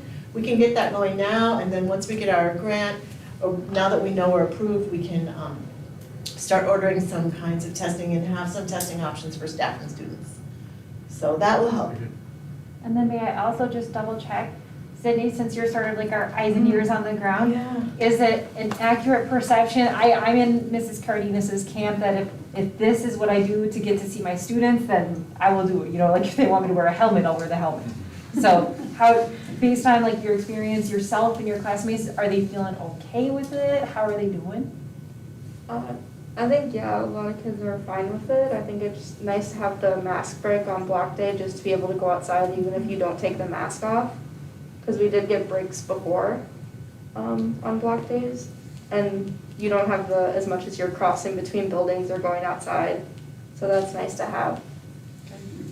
Thank you for asking. We're doing Sounds like good this we're way. doing well. I'm really, really proud to be here, happy to be here where this is going so well. I'm also grateful to all of you board members. Some of our neighbors' boards are really struggling, so I'm grateful that you're all here and surviving this. Yes. So beyond COVID, life goes on in school. And I shared a number of just amazing test scores with you from last year. And, you know, a lot has been said about not paying a lot of attention to test scores from last year because it was such an irregular year, but our students just did really well. And so I've shared a number of those results from our wonderful AP testing. So many students tested, and so many students did exceedingly well. On the MCA tests, our students exceeded the proficiency score at twice the rate of the state average in both math and science. So way to go, you know, we're being true to our name. The ACT test, 51 out of 57 11th graders took it in the spring. That's pretty good. A lot of kids kind of opted out of their state required testing. The mean ACT score was 25.4. I actually don't know what that means. Does anybody? And then the PSAT, which is more commonly now the college entrance test than the SAT, our kiddos just did amazingly well. And, you know, we just can't say enough about, these are just test scores, but they really do mean a lot. And so we continue to be ranked very highly in the state, and we have the US News and Reports ranked us as the top secondary school in Minnesota. Not top charter school, but top secondary school. That's pretty amazing. And Niche has rated us best middle school and second best public high school. And best high school teachers. Yay, I think we deserve awesome. And just for the ACT, the Minnesota average was 21.3. Thank you. Do we also have it for the PSAT for 11th graders? So 1156, you know how that compares against I'll others? Thank you, Sandy. I didn't have time to put all that in, but thank you. And this, I saw later in the report, there were some metrics for us to hit. Is this basically at or better than some of the metrics? I saw like the PSAT had was it our Our SAM goals. SAM goals? Oh, our SAM goals, yep. think it's That's our, Sam is our authorizer. We don't have PSAT for Sam, do we? Um, There is- Those are new goals. Oh, yes. Yeah, there are goals. Well, I know. yeah, good question, Dan. And I meant to reference it, I just didn't go back. Guess we'll have to flip back when we get to it. While Sandy's looking that up. It says around 950, sorry. Oh, great, so we're way above that. That's fantastic. Yes, it means more scholarship potential for our students. Our kids get a It's lot a of sliding scholarships. scale each year based on all the other testers, so. And we write a lot of letter of I just want them to get scholarships. Yeah, we want A them to lot of get letters. We can do a lot of letters, yeah, Lots of scholarships, that's what we want. we want free. So really, I mean, pat ourselves on the back, pat yourselves on the back. Maybe this is off topic, but are we able to, data privacy wise say this person won this scholarship, this person, or can we not even say that? So the way we can do that is when a kid gets a scholarship, we can ask the Maybe their kid parents if as they well? would be okay, the kid Okay. and the parents, Okay. if the kid's under 18. If they would be okay if we listed that or shared that, if we Okay. get their permission, we can. We also, in the graduation booklet, we say we just say scholarships have been awarded, and so it doesn't say who received it, but it's like this huge, it's a whole page all on its own, just of all the different scholarships. Great, so I think we could spend all night talking about how wonderful our students are, but these are some measures that really prove it and how wonderful our school is. Strategic planning, we talked a little bit about that in the workshop, and I shared a draft timeline. What I wanted to share here in the meeting is that our approach this year is a comprehensive approach because of the 3-year, the need to update our strategic plan for our authorizer that happens every 3 years. And it's overdue. And then we have the annual requirement for World's Best Workforce.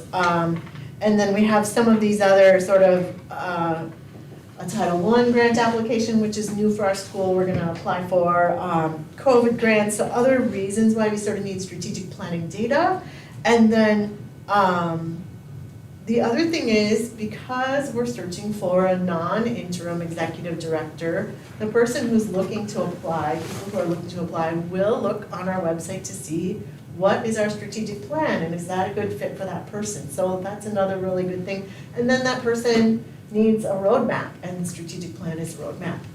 So we have all these other factors that I listed that are really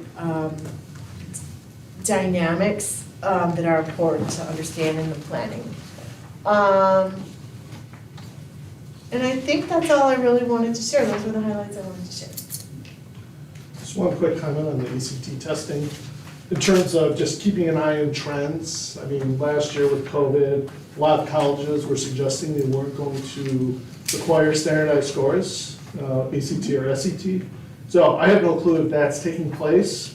My guess is, at least for now, they will be very relevant, but if there are trends that are shifting and, we kind of pride ourselves on these numbers, we're gonna wanna see how that plays out, because we might have to change our focus a little bit and/or add to it. Thank you for sharing that, and I think what we need to know is what they're requiring instead, and some of Yes. that is essays and other things, and so we just have to make sure we understand those requirements and are helping students learn how to do that. Good Okay, point. thank you. Any other questions? One quick, and it's not a question, but more just an idea. I've seen some schools where they have on their site or even on their homepage a little PDF. It's like a little marketing, almost like flyer, the school snapshot, where it has some of these just in kind of a more marketed, fancier, pretty way. But if we had a school snapshot, we can also put that out at open house or things like that, just how many different clubs we have and what opportunities we have for creative arts and, just kind of our little promo flyer. I don't know if it's possible to do this year, but just throwing it out there, it'd be kind of cool if we had the document available and then we could put it out at events or, I love hand to that. candidates or post with our postings. That's a great idea, Michelle, and the website refresh that Justin is working on has a little place for kudos that now we might call Dragon Braggin'. I love it. But I think a small snapshot with some of these metrics Yeah. would be really good, so thank you for sharing that. And we could pull out a sample, because in the past, we've had kind of a grid of the, like, AP testing, and going through each of the ones that we offer, and, like, this year versus last year, and how many people get across this, so we do have a grid, somewhere in our old minutes too, so. We're Yeah, finally, just something like a, Yeah. especially then, having pictures of the school and then having, Yeah. having a couple little testimonial quotes, just something that's sort of our promo flyer that we can then post and share and throw on Instagram and stuff like that if we're posting for things, Yeah, and which those we should be numbers- doing as well. Those numbers always compare against, maybe not directly to 833, but at least state, and they're impressive, so you should. the new, I have visions for being able to communicate like that more often, and it's hard to get to it, but Right. we're gonna be interviewing this week for the new executive assistant position. I feel like once I get that person in place, I'll have a little more time, and that person will have a strong writing and communications background and can take the lead on some of that stuff. That'd be great. Well, and we may have some members of our communications committee or members of our staff who are frequent social media posters that may be interested in helping and assist with some social media posts for MSA. I know that they're on Instagram, they're on Twitter, and so are there ways that we can then post some of those cool things? Absolutely, yep. Yeah. To build on that, I was just gonna say, one of the things that came up during our external session was our, kind of like our wait list, which is almost like the demand, right? So we have such a great school that we've created a demand, and it might be nice, and I feel it's public data to say a certain percentage of people that get in. Now, we don't get in based on, we get in on a lottery, but still, it's kind of nice I think it would be nice for people to see and say, wow, that school is a charter school, you can choose to get into it, but look, I can't even, so it makes it a little bit more elusive or exclusive, maybe that's not the right word, but you know what I mean? That sort of feeling of like, how do I get my child into such a great school that other parents are also trying to get their child into? That's there, but it might be nice to see the numbers. And when we go to expansion, it'll go down, I hope, because we're gonna be offering it to more students and getting this experience out broader. Then maybe we can take it off the website, when our numbers go down. But for now, I think we do have a demand that we can't meet. We have more people that wanna join that we don't have space for. So it's something that. It's a great idea. Bragging Dragon. I can also lead up, maybe getting testimonials from alumni. Yep, some of those testimonials are getting pretty old, right, Carter? Maybe some more recent ones, but, yeah. There's a lot of good things. One of our former students who has a degree in neuroscience is going to be moving in a month to Sacramento to work with a lab there. Our graduates are going everywhere, and they're doing great things. Locally and Good discussion, everyone. So, great. Sydney, normally if you want, you have the floor if you'd like to share anything from the student perspective, and welcome again to the board for this year. I don't think there's really anything. No problem. Yeah. So as kind of Michelle did on occasion, we may just shoot over a question to you, because I think that's the right approach, is, we need to, it's a fantastic opportunity for you to speak up, and if you get a chance, ask your fellow classmates about different things that we may be talking about, so you can kind of bring that back. You sat through the data privacy one, so we're not gonna take names, but you can say right, people's Well, feelings. And Sydney's also a member of newspaper, and so she's going to be posting some updates from the board meetings and things like that as part of the Slice of Pie website, so, which I think is amazing. Thank you, Sydney. Very good, thank you. So the next section we have, section 9, report for board committees, subcommittees. Before we do that, I just wanted to quick check with you. We made a change over the past month or so to delineate between subcommittees and committees, where committees are required to follow the open meeting laws. Based on our understanding of the law, and then we have the subcommittees, which are not required, but we encourage you to continue to follow the best practices of open meeting laws, which is posting agendas 3 days ahead of time, leaving the meeting open to the public, and then also putting notes out. So I just wanted to quick ask, how's that going? I can start. We did the personnel committee one, and we did that one remotely.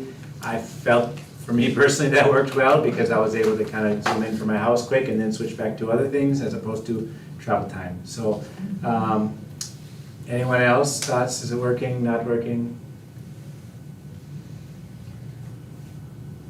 think over time, we should try to mix it up here and there. So, I mean, I know that we find it convenient to do it on Zoom, but there are people that probably would prefer to have it in person. So I don't want to necessarily leave them out just because, so. Yep, good point. But one other thing I'll make mention is as we go through the strategic kind of refresh or what have you, we will come back as a board and just go through all of these and say, do these 12 or however many we have, 10, still make sense, right? So like personnel is an example of one where we have a couple of tasks, if you will, but we'll come back and say, are those consistent with the strategic plan that we have now as a board for 2021 onward, right? So, and each of you guys who are responsible to lead your committee or subcommittee should do the same, right? And we can do that at the board level or individually. Okay, good. So I'm just going to ask questions. We don't have, hopefully if you have a chance, you put your notes in the agenda. So anything for annual fund questions? Communications, anyone? Wait, one question Yeah. for annual fund. Yep. In the past, we've kind of had an idea and possibly designated what those funds might be used for. So when we advertise and say, hey, give to the max. Because I remember one year we used it for security equipment. And as a way of getting people interested and wanting to donate. Laptops is another one. So those are great examples. So maybe something we want to consider as well. I can respond to that. So at our meeting, we did talk about that, and we know that getting the ask out there, to generate interest in donations is really important. And we did talk about what might be both needed and sort of sexy, something high interest. We're not gonna say we wanna buy more reams of paper with the give to the max money. And we actually talked about potentially funding some social emotional learning curriculum because that's not something that we budgeted for, and it's a need that's been strongly shared by parents and staff and students to some degree in surveys. And so that might be the ask that we decide to go with. We need new doors. The gym roof is leaking, but those aren't as, they're not as. Well, so we did talk, mostly that, and, colleges right now, like you're saying, ACT, SATs, right now they're actually doing testing on EQs, emotional quotients. So right now, that social emotional, which is part of what's best workforce too, right, we're being asked to do, so this is kind of a requirement anyway. So we thought that would be part of it, and also teacher grants, teacher stipends, that's always a big thing, a lot of us have special needs, especially after being a year and a half shut down. So that'll be the ask for Give to the Max, and then we're rolling into Dragon Dinner, Dragon Carnival. We're gonna kind of put that on hold while we get through this season through November. Our biggest thing right now, and we do have 3-4 of us in person for this. This committee will meet in person, but we'll ask for parents. We need to get parents in. They could be Zooming, they can come in. So this will be a fusion of both. And so we've kind of got the ask down. I think you were just going to do a little bit of research with the counselors on the curriculum. Right. So we have the ask, ready to roll it out, and then we will be working very busy in the next 3 months to pull it off. November 18th, is it? Okay. November 18th is the date, but we'll do that whole week and all that. So we're ready to launch. Sorry, and Dr. Olson heads up our annual fund committee. Yes. And so she's chairing it, and I'm on it, so, this is kind of my thing anyway. So. And then I just had 2 questions. Mm-hmm. For the first one, for the socially emotional, will that include PD prior to instituting it in the Good classroom? idea.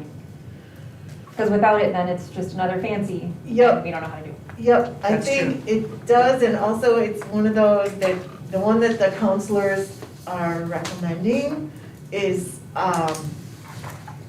almost like something that is so easy and so self-explanatory. I will just put the caveat that social emotional learning and activities, things come up that we need to be trained Sure. for. Yes. So it does, they may say that it's plug and play, but it's not. Because if there's trauma with somebody, and then This is it brings my point, things come up, and I want them to be comfortable sharing with their teachers and for us to be able to heal Yeah. together. but then we need to know how to adequately That's address very that. good point. Really, how do you do that? Yeah. Or even identify. Exactly. And as mandatory reporters, Mhm. moving in some mandatory reporter, less common warning signs, things like that, that would be helpful for us Yeah, that's a good to have. Sure, and we can talk about all of this. Yeah, at like the just a staff PD meeting. attached to it would be Yeah. really great. And then secondly, any chance, and again, it's totally fine if this is a no, any chance that the teacher grant amount could be increased? The budgets were more tight this year, and there were some curricular requests that were no's because of some other situations and monies shifting. So is there any chance that perhaps some of those items that were initially cut from budget requests for this year, if there are more this year than there were in previous years, which there were, that were not, And is there a chance? We were that those talking grants about would be the increased? Dragon Carnival dinner kind of, or whatever we decide, going towards like some of the curriculum parts, right? I think that was, we were thinking of the Oh, gotcha, spring. and just throwing it out The there. for question spring, mark. keeping that separate, No, it's great to know, but that reminded me of one really quick piece of good news. A grandparent sent us a check today for $23,000. What? Wow. Oh, my. She's very happy with the education her grandchildren are getting, and she has sent large checks in the past, and it made my day, of course. Wow, that funds multi-eight departments, oh my goodness. Yeah, and we did have that in I'm mind, grateful. because curriculum was one of those things, spring-wise, we were already rolling. Yeah, definitely, for sure. So just throw in question marks. Thank you. Good. Thanks for sharing. Communications? I just want to change the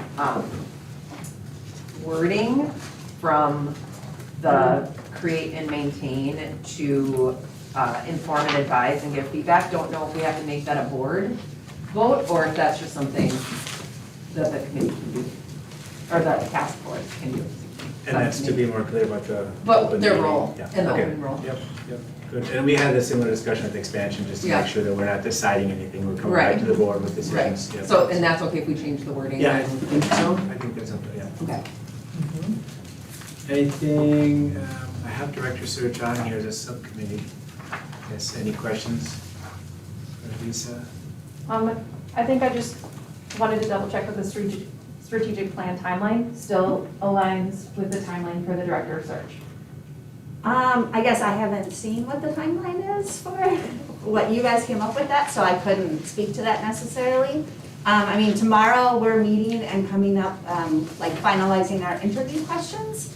So, and those would be based mostly on the values clarification survey that just came back. And so that survey said, staff believe that respect and community are the most important. Families believe that excellence and community are the most important. And when they kind of judged all of the values, we got almost all 4s and 5s, that people were appreciative of what we're doing now and they like what we're doing now. The biggest comment, the most familiar comment, was either no comment or we having small class sizes or a small class or a small school feel was one of the most important things to them. So those would be kind of the big things I think that we should make sure that we're not changing. But we're making the questions tomorrow, so if you change something, I guess we'll have to go back and change it after that, right? So, the interviews will start in January, so.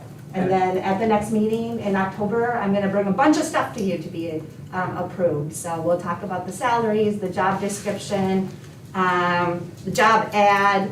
We'll have to figure out the dates for your interviews. We'll have to figure out the dates for the day at MSA, so. So I think we're trying to do it in almost parallel. It sounds like we'll have something from November, and October is what we were shooting for, so we're really close. We might have to tweak and work together over that month or two phase. But I think we're tracking pretty close in the plan that The was shared. survey, administration will be basically the first 2 weeks of October, or we'll administer that survey starting next week, so that's a 2-week window. We're gonna have results back from the survey very quickly, by that, where is that? Anyway, I think we should be able to get enough from survey data to see if there's anything that would be alarming to your process. Well, I mean, I think that the survey that we just did shows that there isn't really Right. anything, And this so, should be the I mean, I'm same, not sure yeah. what your survey will be, how it will be different or Yeah. anything like that, so. No, I don't think there should be any problem at all. Yeah, because I was gonna say, I feel as if that survey data would really help inform if you're if we're sending it out, I think that the, primarily looking at that data first, but then if we were gonna ask additional questions, we can hone it a little bit so that we're either not doubling up or just repeating work that doesn't need to be. For sure, yep, yep. So let me know if you want the results of that data, or I can send you the questions, I mean, you all had a chance to take it too, so. Thank you, I love it. So in terms of timing, would we be able to get the results from the survey by November's meeting? I think we asked that before. Yes, we should have the results of the survey by October 12th. Actually, we're gonna use, so if you look back at our workshop handouts, I talked to Bruce, and we can run the survey 2 weeks, starting September 27th, and he can turn around the data in a day or two, and by the evening of October 12th, we'll already have survey data, which would help us tweak the focus group process. So, And that data will also be shared with Lisa Anderson, just oh, it again, sure can closing. be, All right, absolutely. awesome. Yep, yep. I just want to make sure we have time to interpret the data and decide what we want to do with it. I mean, you could move forward, decide to change something, decide not to, I mean, just want to have that discussion. So is our next board meeting October 18th? Because it might make sense just to save a little bit of time and make sure that we're aligned on update and then next steps. Yep. And I'll need a big chunk of time at the workshop to talk about all those things, so you guys can approve them for me as well, so. Would it be okay to send a couple of days ahead of time the things that you were gonna talk to us about? I will for sure, yeah, we'll have them done on October 4th, so I'll send them out to you right then. Oh, wonderful. Well, right around then, maybe not that day, but. No, Right around, yeah. But then I can like think about the questions so that I'm not stumbling. Yep, that's my plan. Thank you so much. Can we move to elections? So, any We questions? haven't had a meeting yet, though there is a line item about electing, or the election for a permanent teacher representative. Yeah, that's later coming up, right? Yep. So we'll take that one then. So Cody, just get us through that process now. Is it gonna be the same as the regular process, the election? So will there be an email to teachers? So there'll be a nomination process. Yep. And then I think they have, it's the last page of the packet, so. Oh, okay, now, okay, oh, I got it. A week to nominate, elections a week, Actually, on the back. or no, you have a week to nominate, and then, we'll nominate people, you know, if they were not, or we'll let people know if they were nominated and verify they want to run. Voting's for just about a week, and then I'll meet with someone. We'll need another board member who's not running, to help verify the results, and then we will have everything ready for the, October board meeting to see that permanent person. And then getting to staff, so how are we gonna go about like letting staff know and all that? Just send out an It'll be email? the same, Same way we did last, okay, Yeah. gotcha. All right. So that was, I think, one of our items, 12. Any questions, any concerns with that plan? we'll pop back there when it gets down to there. Yeah, we have an agenda item. Okay. Let me scroll that. So we have expansion, questions? I saw my notes made it in, Eric. I think you had notes following. We We got them in, I think. They are in officially? Okay, Okay. good. So there's additional notes from the meeting Eric shared as well, but questions? Personnel, someone to mind, any questions for me on personnel? Policy, anything for Michelle? We haven't had like an official meeting yet, just because we haven't had Okay. non-red lines. Yep. Then we switch over to the board committees, so we have academics. I had a question. and I don't know if that's you, Michelle, but on page, I made a note, page 27, we had 130 people change enrollment, and the average was around 100, if I read that right, 100, 110, something like that, right? That's, Is that right? So I guess what my question is that correct? I was hearing, you know, so much movement, but when I hear 130 versus 100 and 110, it's not so much more, I mean, it's more. What It's a page lot. are you on? Sorry. Page 27 is the note I made, is that correct? It's now the bottom of 28 going on to 29. So this is one of my pet peeves. I think we're not gonna change agendas anymore. That'll be done on Friday. It has to be done, I think, because we can't be jumping pages, so. But anyways, on the one I have is page 27. Mine too. And now it's on 28, you're saying? The point is not the page number, it's the number of Yeah. students changing. So that is more, and I've heard comments that, you know, lots of changes, but it's not as much as I thought. So I don't know if it's to you, Cecilia? It's more and it's late, like this movement doesn't tend Okay. in the past happen in the first 3 weeks of school when so much of it's been happening, so it's I mean, I don't know about that. it definitely does happen every year. Yes. okay. Joelle said it was a lot more than. It's a lot. Yeah, so it happens every year. That's why with the 2 weeks. But why we have some I of think those. it's happening more, it happened later than usual. So yes, there's more, I think a lot of that movement happened later than usual.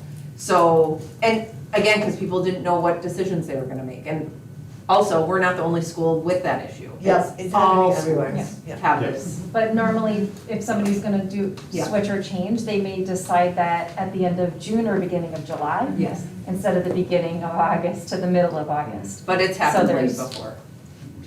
So I guess maybe the question should be, is there anything we need to react to? Or are we just, this is what happened this year and hopefully next year's better? I'm just asking, I don't know.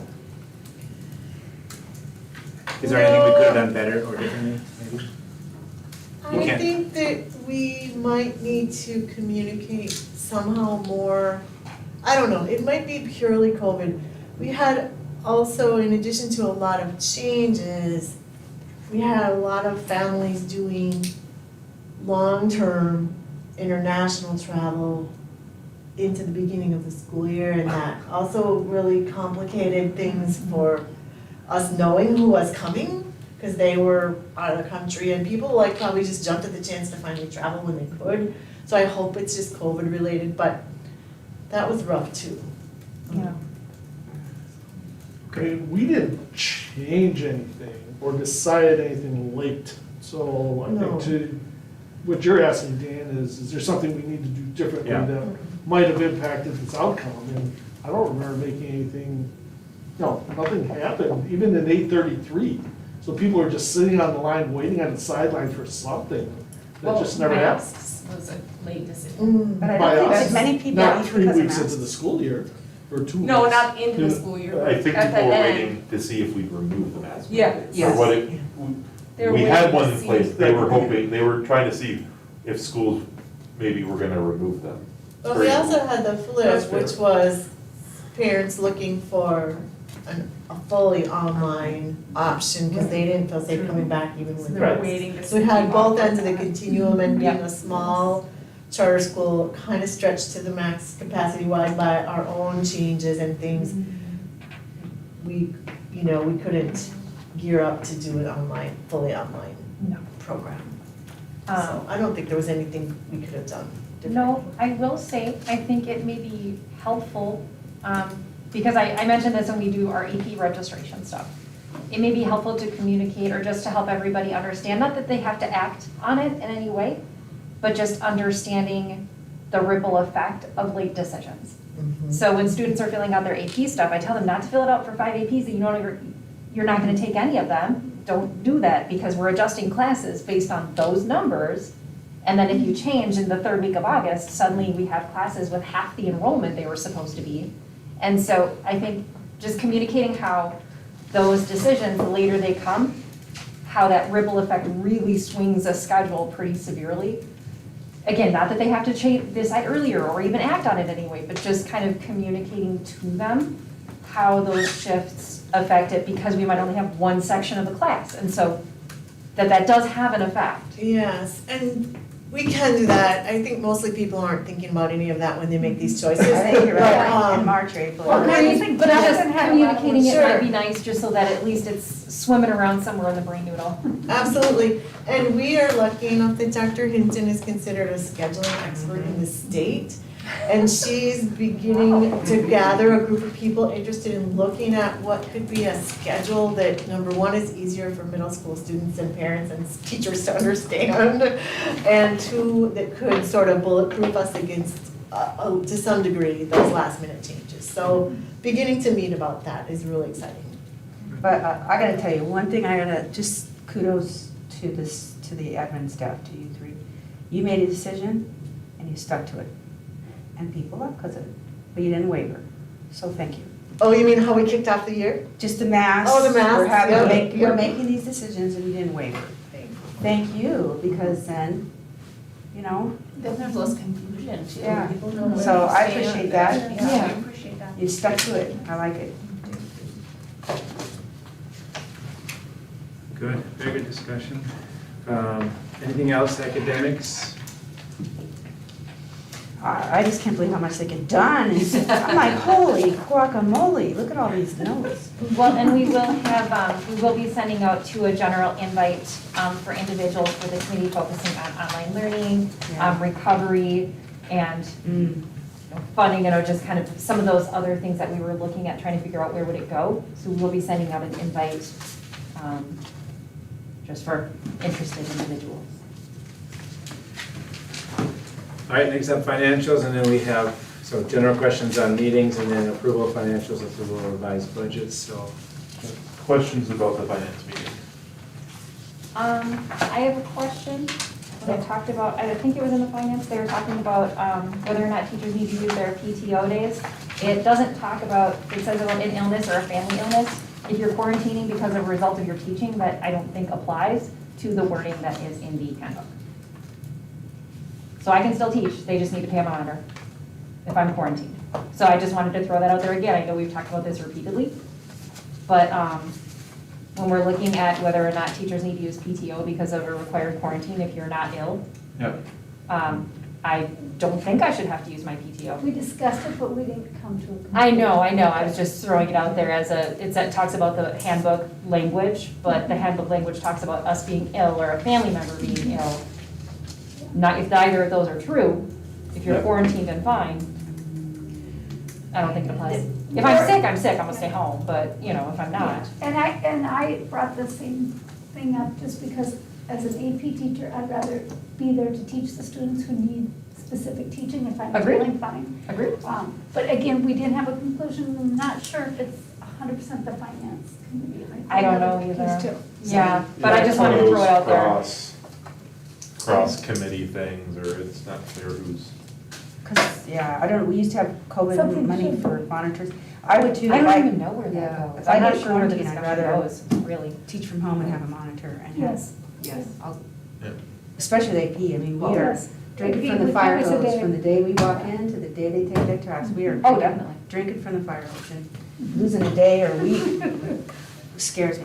Yeah, 2 weeks would be, yeah. Well, even for the history curriculum, if I lose a week, they won't get to talk about the Afghanistan Civil War. Like it comes from somewhere. That's how we feel, but I don't know. So, just throwing it out there. Maybe I could add a quick comment. So I'm not gonna speak to the teaching remotely and having a monitor in the room because we haven't talked about this, but I think these are administrative decisions. One thing on the call that I was on with the charter school directors across the state, they did a poll, and now I can't remember, I can get you the data, but 90-some% of the charter schools are just unfortunately requiring teachers to take PTO if they have to miss work due to some COVID reasons. So, it doesn't, I agree with you, Michelle, that our handbook doesn't necessarily address this because it wasn't written with COVID in mind.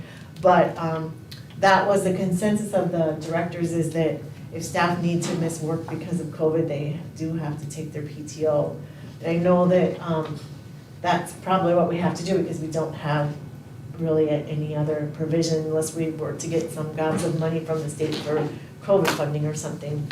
But at least I know one thing that the group in the finance committee wanted is a consistent answer and stick with it, you know, and consistent treatment of staff. And I think I would just, for the directors, I would like to know from them how many of those who require it to be taken pay out their PTO. Because for individuals who are fairly healthy throughout the course of the year, that can function like purchasing a new lawnmower and things like that. So I'd like to know, I know a number of them don't allow you to pay out the PTO anyway. So they take it in. Use it or lose it. Yeah. Exactly. So that's also just a very different circumstance. So I'd be Sure. interested in that data. I had a question, Cody, on my page 66, which was the long-range budget projection model. It just looked like the revised 2021 stood out in my mind because it was red bond, right? So it's negative an annual surplus of 129,000, whereas every other year were positive. So we had an adopted budget and we had a revised budget. Yeah, so the adopted was kind of like what we started off the year with. And then like a lot of those, it went negative because of those approvals Last month? Well, yeah, from last month. Okay. So this is kind of the difference. I was looking at where some of the differences Yeah. were. I was seeing textbooks went up 50,000. yeah. You know, some instructional supplies, 15,000. So this is kind of some of the bigger ones. Mhm. And he was still working with it, because he did. Yeah, and there's some line items, like Salaries are the still salaries, projected. the salaries. So that's the bulk of our budget. Which is the bulk of our budget. He's verifying projected numbers versus what's actually in everyone's contract. Because we had a lot of staff turnover too, so that line item will most likely change. Okay. And that's 100,000. And that was, Well, and, yeah, it was more like 300,000, but we had to verify some things. yeah. Yeah, that was on the finance meeting, yeah. And it should have been in the notes or that he does plan on or looking over those numbers this next coming month. Yep. So we'll have better numbers, or more accurate numbers for next month. So as far as approval of revised budget, that we won't be doing anything there, we just need to approve the financials for this month. And it's actually 2 months, because we didn't do it last month. We were approving year-end financials for last year. Any other questions?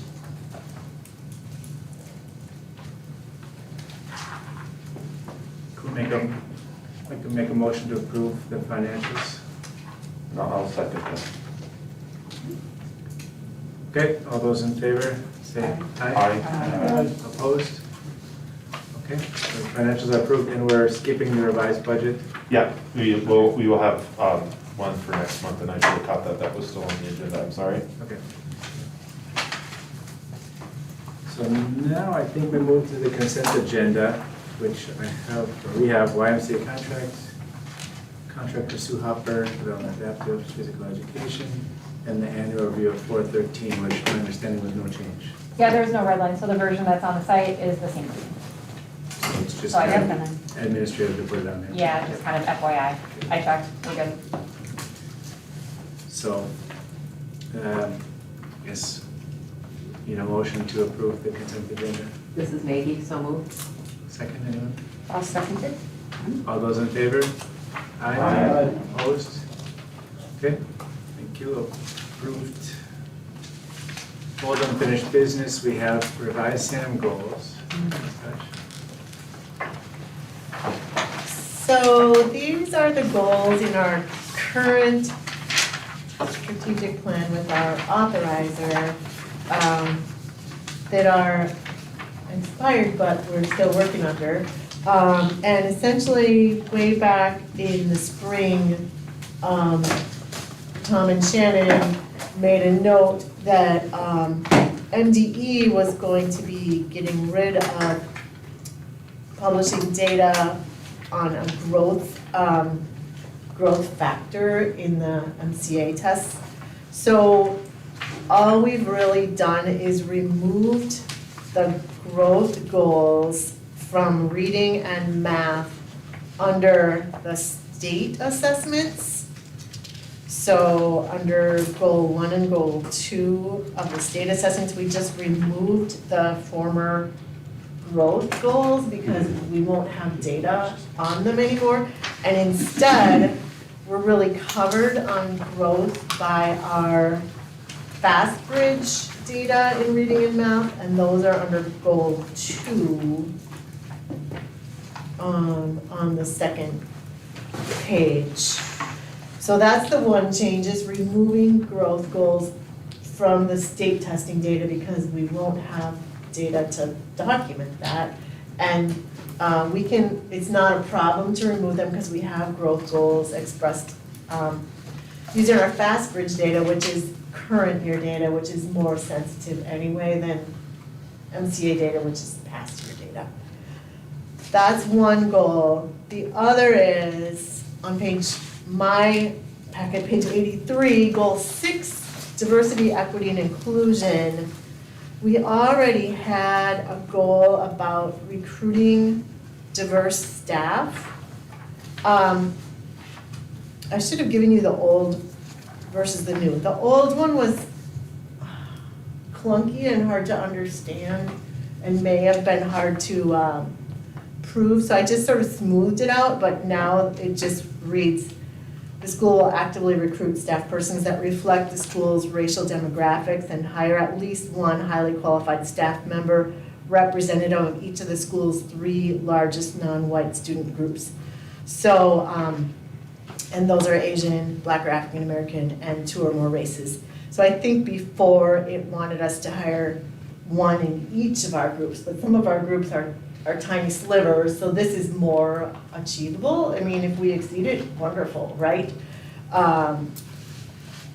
So that one, it just got tweaked for understanding. And then I added a second one here at our authorizer suggestion based on just so many things. And it's just 100% of MSA instructional staff will participate in training in inclusive practices, implicit bias, and culturally responsive teaching by the end of the 21-22 school year. So fairly basic, but seems to be appropriate to respond to the times. I circled goal 6 because I had some questions, and it's a sensitive topic. The second bullet point I think is hard to argue with. I mean, inclusive practice training, it makes sense. But when we specifically call out, we want to do specific races, we want to hire this race, I want to hire that race, that feels weird to me. I know what we're trying to do, and the words just don't exactly, and I'm not picking it, and I don't have a better solution. It just feels weird to say, I'm going to take this group, and I'm going to pull one out of that group, and this group. It's like what we're trying to not do. We're trying to make it more inclusive, but in fact, you're not the right group, I'm going to go after this group. How do we address that? I don't have the answer, but it seems like it's bigger than MSA. It's it's the whole of all of our society. How do we get more inclusive, right?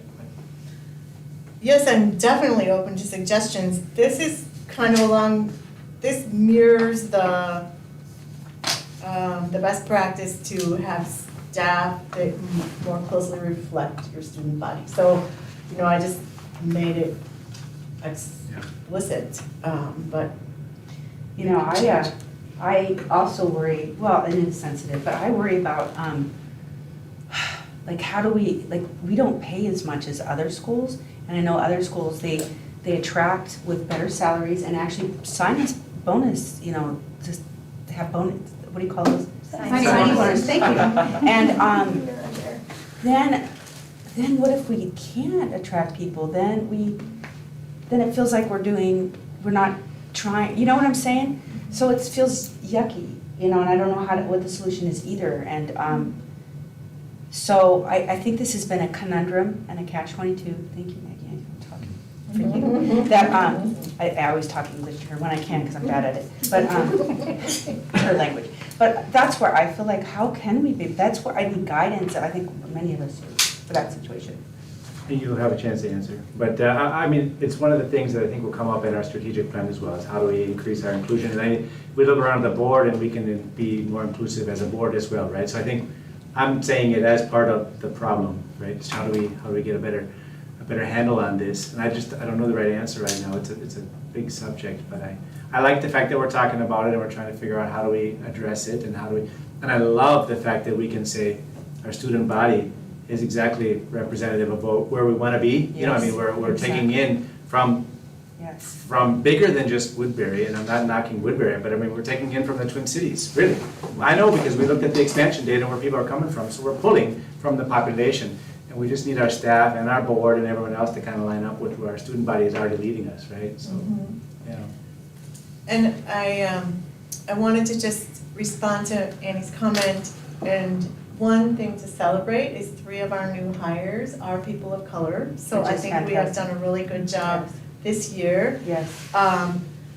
Another thing is if we look around, there are a lot of charter schools that also don't pay well, that have a super diverse staff, and so I know that it's possible, and the biggest piece of research out there isn't so much the hiring of diverse staff, but the keeping of diverse staff, and we need to learn how to be a welcoming environment for diverse staff to know they have a home here. So those might be some of our goals that we work on to support meeting this goal.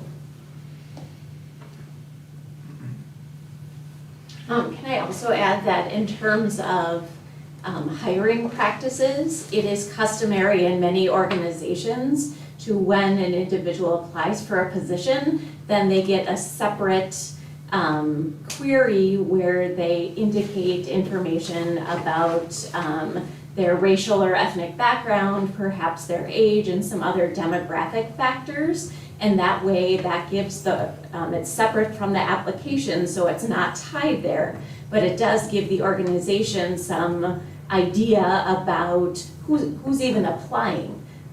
In our current application process for our hiring, we don't do any of that. And so we might want to think about just the sophistication of some of our hiring practices in order, not only to be more consistent with what other nonprofit and K-12 organizations are doing, but also then to give us access to some data to monitor whether or not we're even attracting, let alone hiring some individuals in the process. I have one thing really quickly on this too, because I think we would just have to be really careful of how this goal is written, so that it doesn't exclude other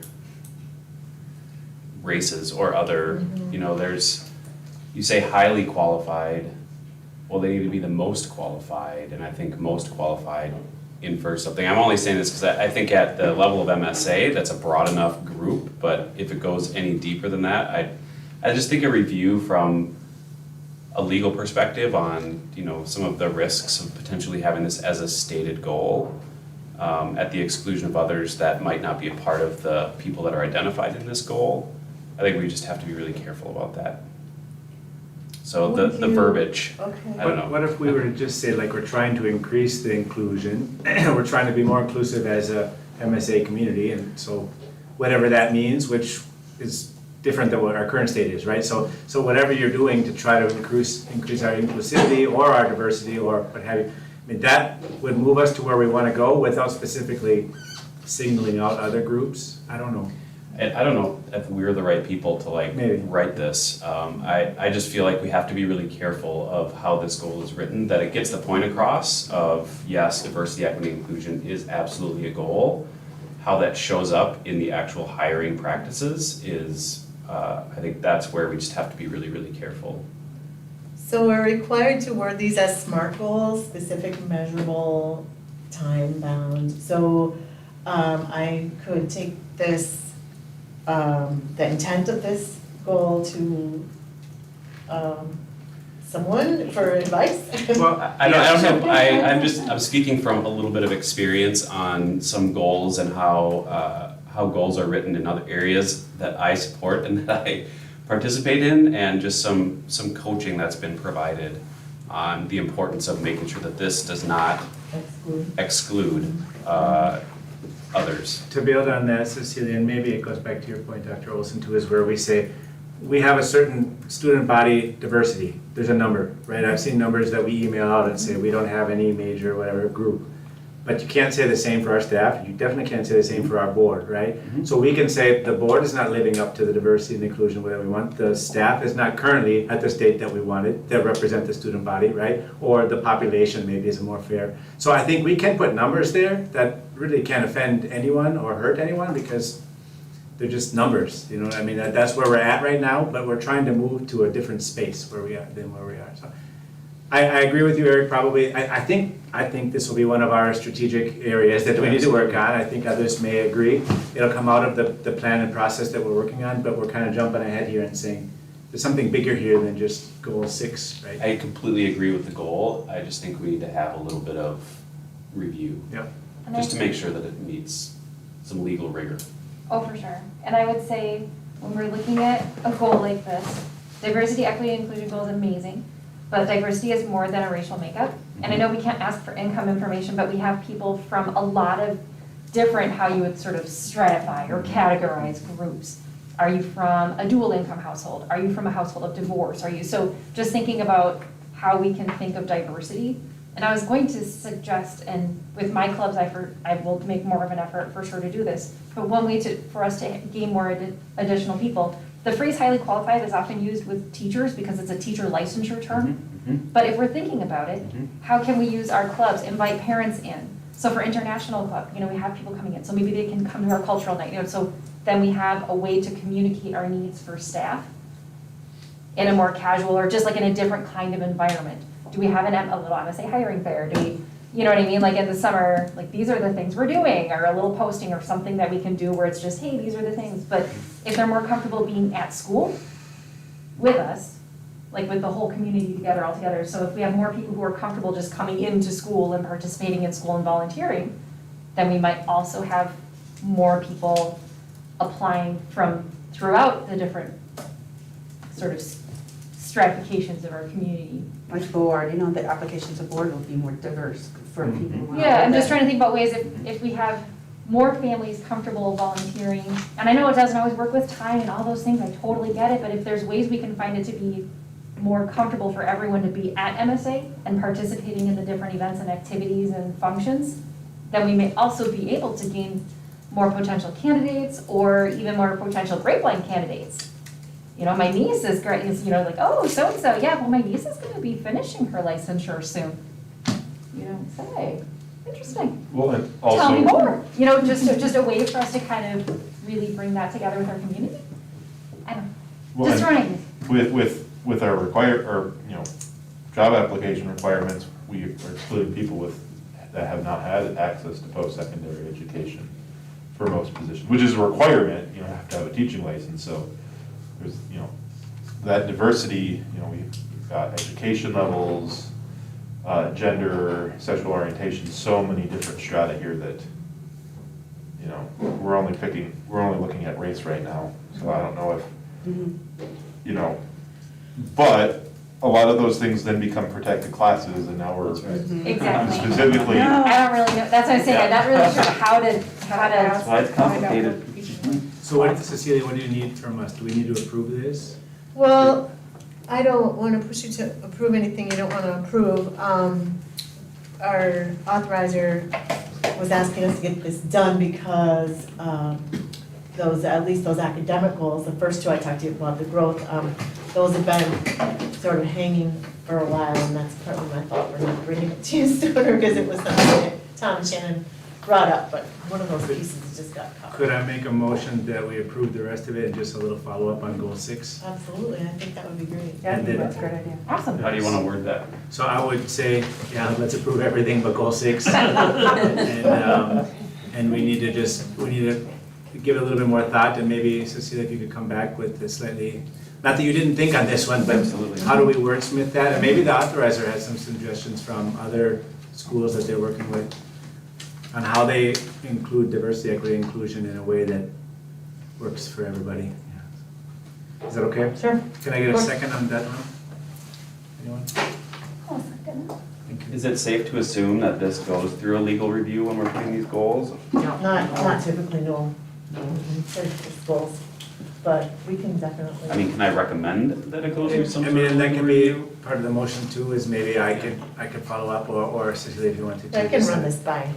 Well, Jim. it's not, I mean, right now, I don't know if it's a legal question.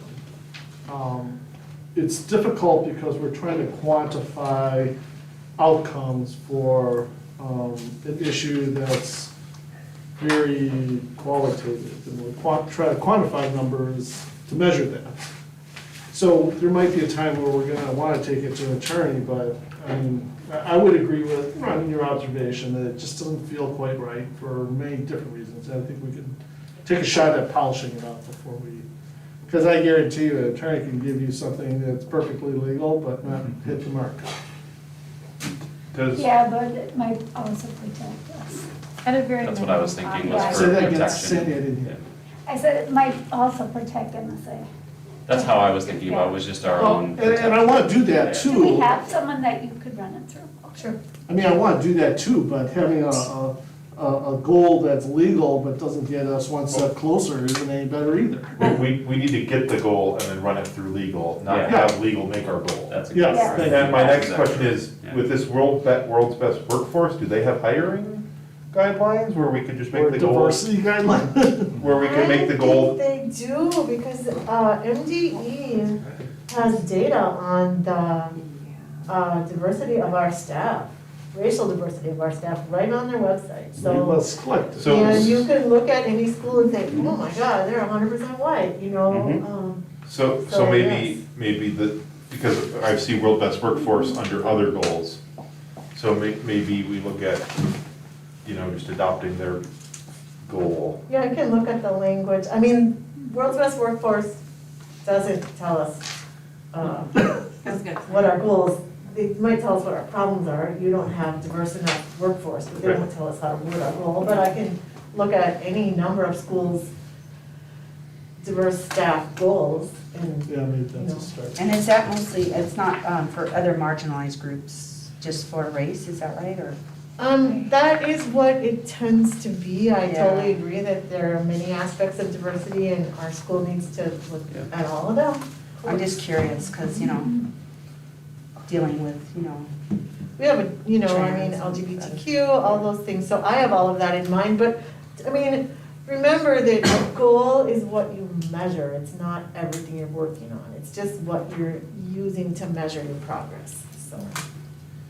And then. So are you okay to come back maybe with a study tweak on and but I think the authorizer would be happy we made progress on most of it, and we have one more. Yeah, I had one question, it doesn't even need an answer right now, but when we're looking at the one for graduation rate, looking at some of those numbers, some of them are students who transferred even multiple years prior, and so I didn't know if there was a way when we're looking at graduation rate, can it be of individuals who started their senior year here or were enrolled? So that would be for the future, we can talk about that. Yes, These that's are what I mean, just existing throwing it out goals that there. needed tweaking. actually. Exactly, so just throwing it out there because I didn't want to forget, because I remember seeing graduation, I was like, I should ask the question. Yeah, that's a good one. So I have the motion to approve everything but goal number 6. somebody's right there. Seconded by Sandy, I think. Yeah. Yes. Can I get all those in favor, say aye? Aye. Opposed? Okay, good, So- so we're mostly there. And when you look for maybe, I don't know, suggested language, I mean, hopefully it might expand the other base and maybe economic or disabilities or. Let's make sure we set ourselves up for Yeah. success. Well, I know, I'm just saying. We can look work for on it. more things than our goal says. It might not be possible. How are you guys doing? It's been about an hour, just a process check. I got 30 minutes for section 12 is the plan time. Do you want to power through it, or do you want to take a break? Yeah, let's, it's a good time, I think. The 5-minute break. Okay, 5-minute break, you guys okay with that? Yeah. Okay, 5-minute break, everyone, and the community will be right back. In this building. Cody, That'd be can you amazing. do this? Thank you. Click the speaker button.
All right, welcome back. So I got 7:40, Jennifer.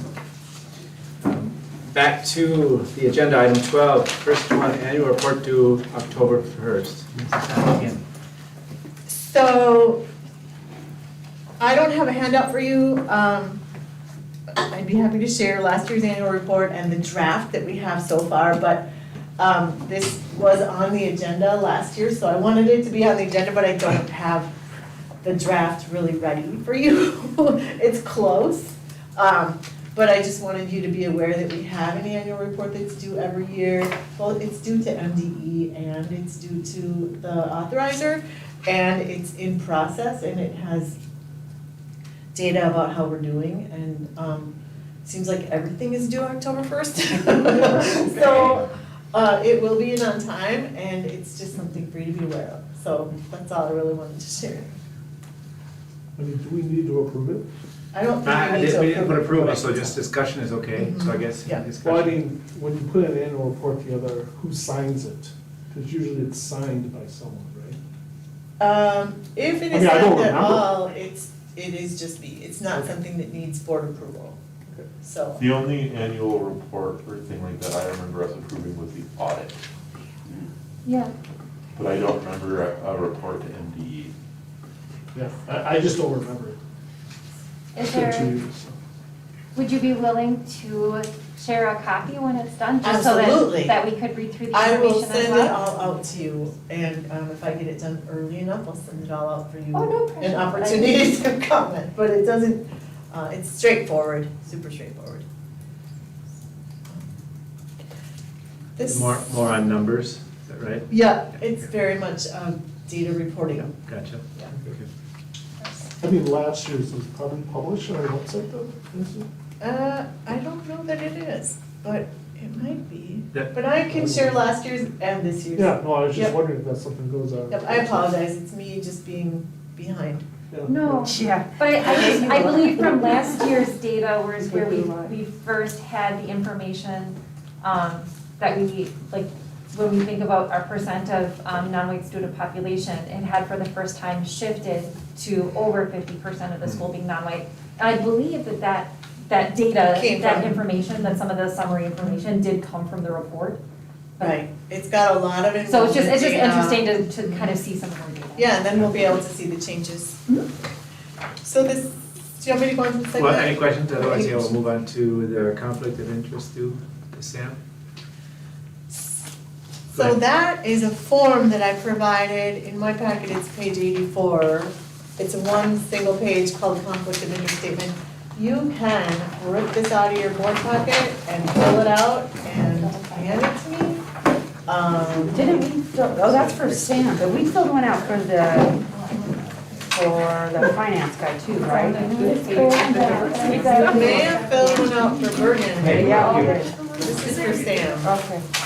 If you prefer to have me send you, then fill out the first one. I have a pencil, but I know they have. May I, because it has the other, it's mine's double-sided, so it has the goals on the other side. That's okay though, isn't it? Is it okay that we have? I have some? notes on my goals. Oh, Here's some blanks. there's another, oh. Yay!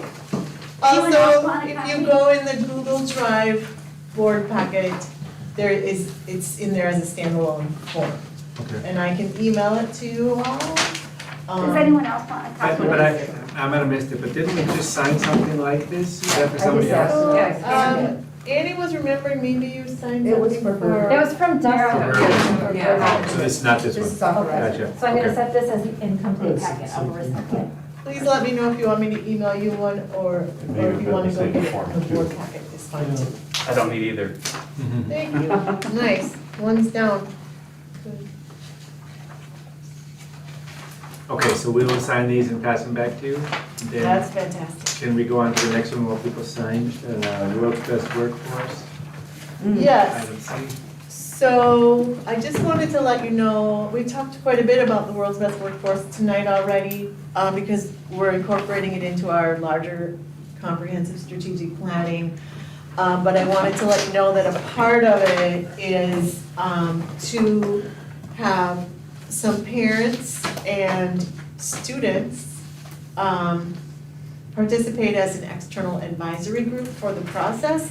So I have a letter ready to send out tomorrow, and I should have put it in the packet, but I apologize, I didn't.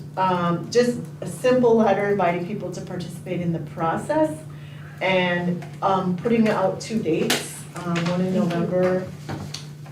I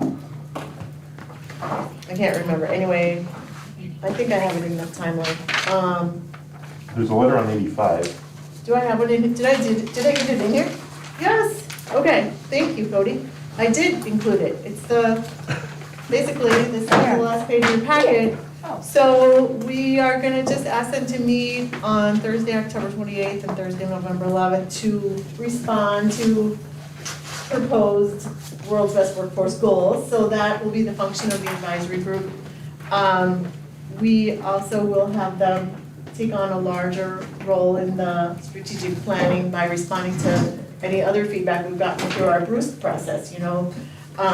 So hopefully we'll get a few people to sign up and come, and then that'll meet our obligation under the statute that guides World's Best Workforce. And then we're required to have an internal implementation team, and we can put that out there to staff to see if they would like to be part of it, but otherwise it will just be administration and anyone else who wants to join us, so.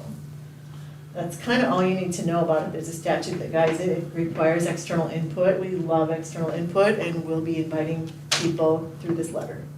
Great. Is this meeting in person then?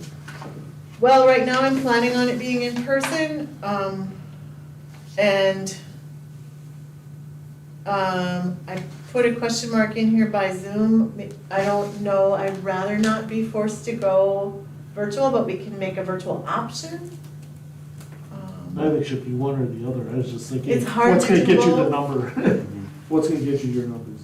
I worry about the people who are shut out of the process, who aren't, so many of us got really comfortable coming to virtual meetings, but there is definitely also a group of people who just haven't, so I don't know. Yeah, but those people might not be able to make it either in person. Do you have a preference? Yeah. Do you have a Jeff? preference?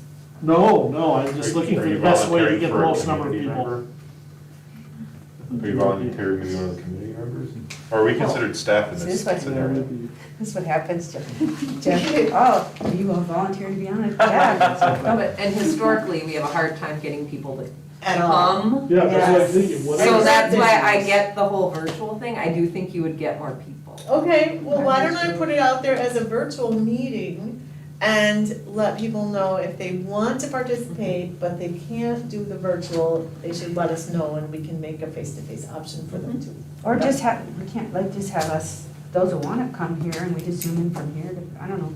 I don't It's know. hard to have both because I you don't know. get good audio, so I it's know. better. I just, to me, it's like two separate versus a fusion. I don't know, that's just me. Maybe I did okay on hybrid after all last year, huh? Okay, we'll make it virtual and then we'll let people know if they want to participate and can't do virtual, we'll come up with a plan.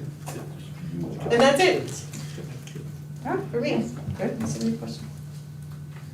Good.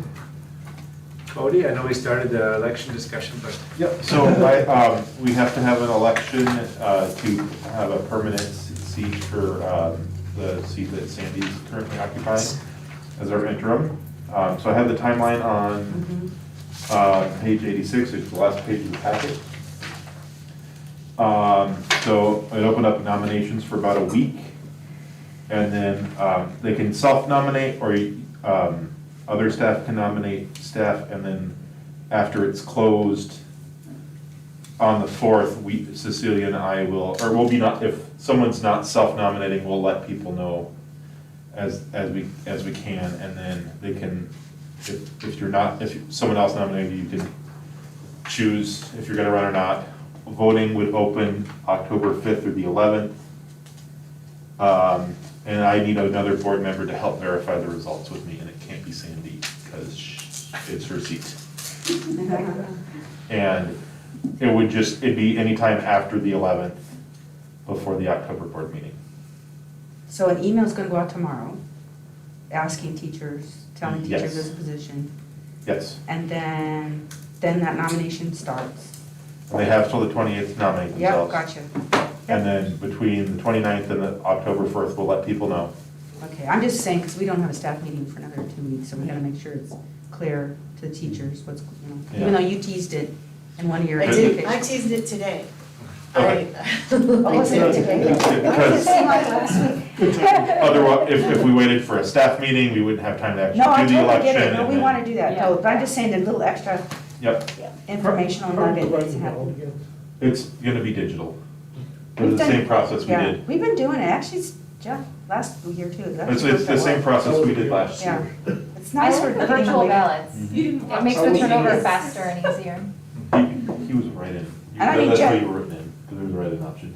Thank you. Thanks, Cody, Jeff. I can help with the verifying, but what do we do if it's all online? What do- Oh, it'd be a Zoom meeting and we'd sit with Justin and he would Yes. go over. He would say this is. So there's 2 emails whenever a ballot is submitted. An email is sent to each email account. One has one piece of information, another has another piece of information. And we can use them to cross-reference if we needed to, Okay. but they're kept separate But I unless can- we need to I can help. investigate. And we basically just go through and like, do the numbers match up? Yeah. And, you know, was there approximately the right number of responses? I think it's nice if a parent helps. I think so. Would you guys agree? Yep. I suppose since it's a You should have a staff Yeah. seat, Yeah. we should exclude the staff, so parent or Right. Jeff. Because I was originally there. I don't like thought, using the well, word it's a exclude. teacher. But I think in this case, it's nice to have somebody who's a little bit more objective and hands-on. Well, I think the Well, it's always, security I think features it's make just it always better. good form. Good form, If it was yeah. for a parent member, then having The a other way, community or yeah, teacher, same. like just, Yeah. it's always, I think, just better form. Last time it was me and Adam, but it was just because it was one parent, one community, and one teacher, so there was like no way. No to- way to. But, so can I get a parent volunteer? I mean, I can unless someone else wants to. No, go right ahead. Yeah, we'll set up a meeting with Justin to verify. Clearly read your face, you're It's in the So, notes. Can't argue. All right, we'll set up a date with Justin, sounds good. and then do we need to approve the timeline then? We can do it official if you want, so this Yeah. is. Let's do it official. So. Because it is an election. I motion to approve the timeline. I can, Jeff seconded, I think I heard. All those in favor? Aye? Aye. Opposed? Motion passes. So, thanks for doing that.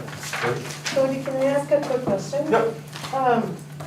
Is there an elections committee?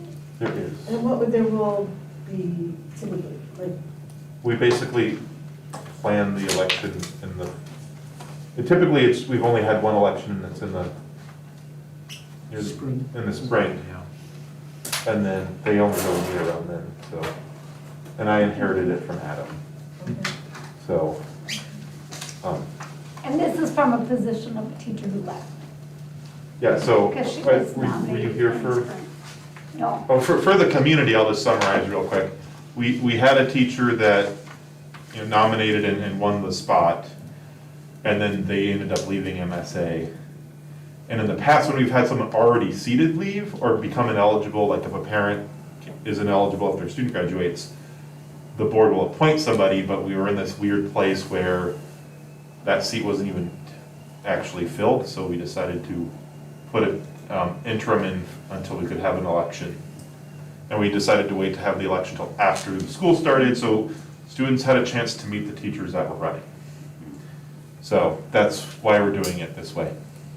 Thank you, that helps me. And I love that people are willing to step up and nominate themselves. I'm hoping that we have some people nominate some people. You know, I mean, really, that's what my hope is, you know, so. Good. I think we're on to section 13. So this one, if you think about it, goes back to when we were talking about what our future plans were, but we hadn't yet identified what those plans could or should be changed to. So governance training was listed on there as an item. We started that on our September 9th meeting, and we'll continue, I believe, over the course of the next couple of months to kind of flesh that out a little more. Next one, strategic review, same thing, strategic plan review, sorry. We should have that kind of buttoned up between third and fourth quarter, for the most part. I think December is what I'm hearing kind of we should have our strategic plan sorted out, which would be great, because that sits us for the next 3 years. Give to the Max Day, I think, Ms. Dodge, you added that one, is that right? Yes, just to put it on our radar that it's November 18th, and we'll get that ask out there really soon. Okay. So look forward to Really that visible. one. We do have things for next year, so we have ourselves listed as approval of staff contract, and so we don't miss that one. So first quarter is, I mean, I think we are kind of busy right now with some topics, but this one we don't want to let get too far ahead of us, because I know last year it ended up not being as simple as you might think it would be. So I think let's give ourselves a few months to kind of review the different proposals. So I have it listed as first quarter of next year, which is in time such that if we need to make a change, we could do it for the renewal of the following year. Okay. And then we do have, it's just listed as diversity, equity, and inclusion. So that was a verbal, we said this needs to be a priority somehow, some way, and I think we'll get to that through our strategic planning. One thing Eric brought up from a best practice from another board is a plus or minus. So if you guys are okay, just a few minutes, what worked or what didn't for tonight's session. And it may take us a few sessions to be able to offer open and honest critiques, but I feel like one of the nice things from our external session was people were willing to share what's working and what's not for the board. So if you guys are open to what worked and what didn't tonight, then we can make our next one even better. So just a few minutes on that. Anything? Can we request a paper copy packet early? So like if Mr. Parker has his finalized version, because sometimes I in my mind I say, oh, make a note of this or this or this. And if I'm not specifically on my iPad where I can sketch it on there, then I forget or I lose track mid-meeting and I'm fumbling trying to find it. If we would like to have one early, is that okay to request of him? We do Fridays. I think that's great. We did, I think, better this month with sticking to no more modifications of the agenda, and people did a really good job getting their materials into the board packet. And so now there'll be yet a third person learning how to put this packet together next month. And so if we can stick with that good practice and our new person's really smart, then we should be able to get the packet done on a Thursday.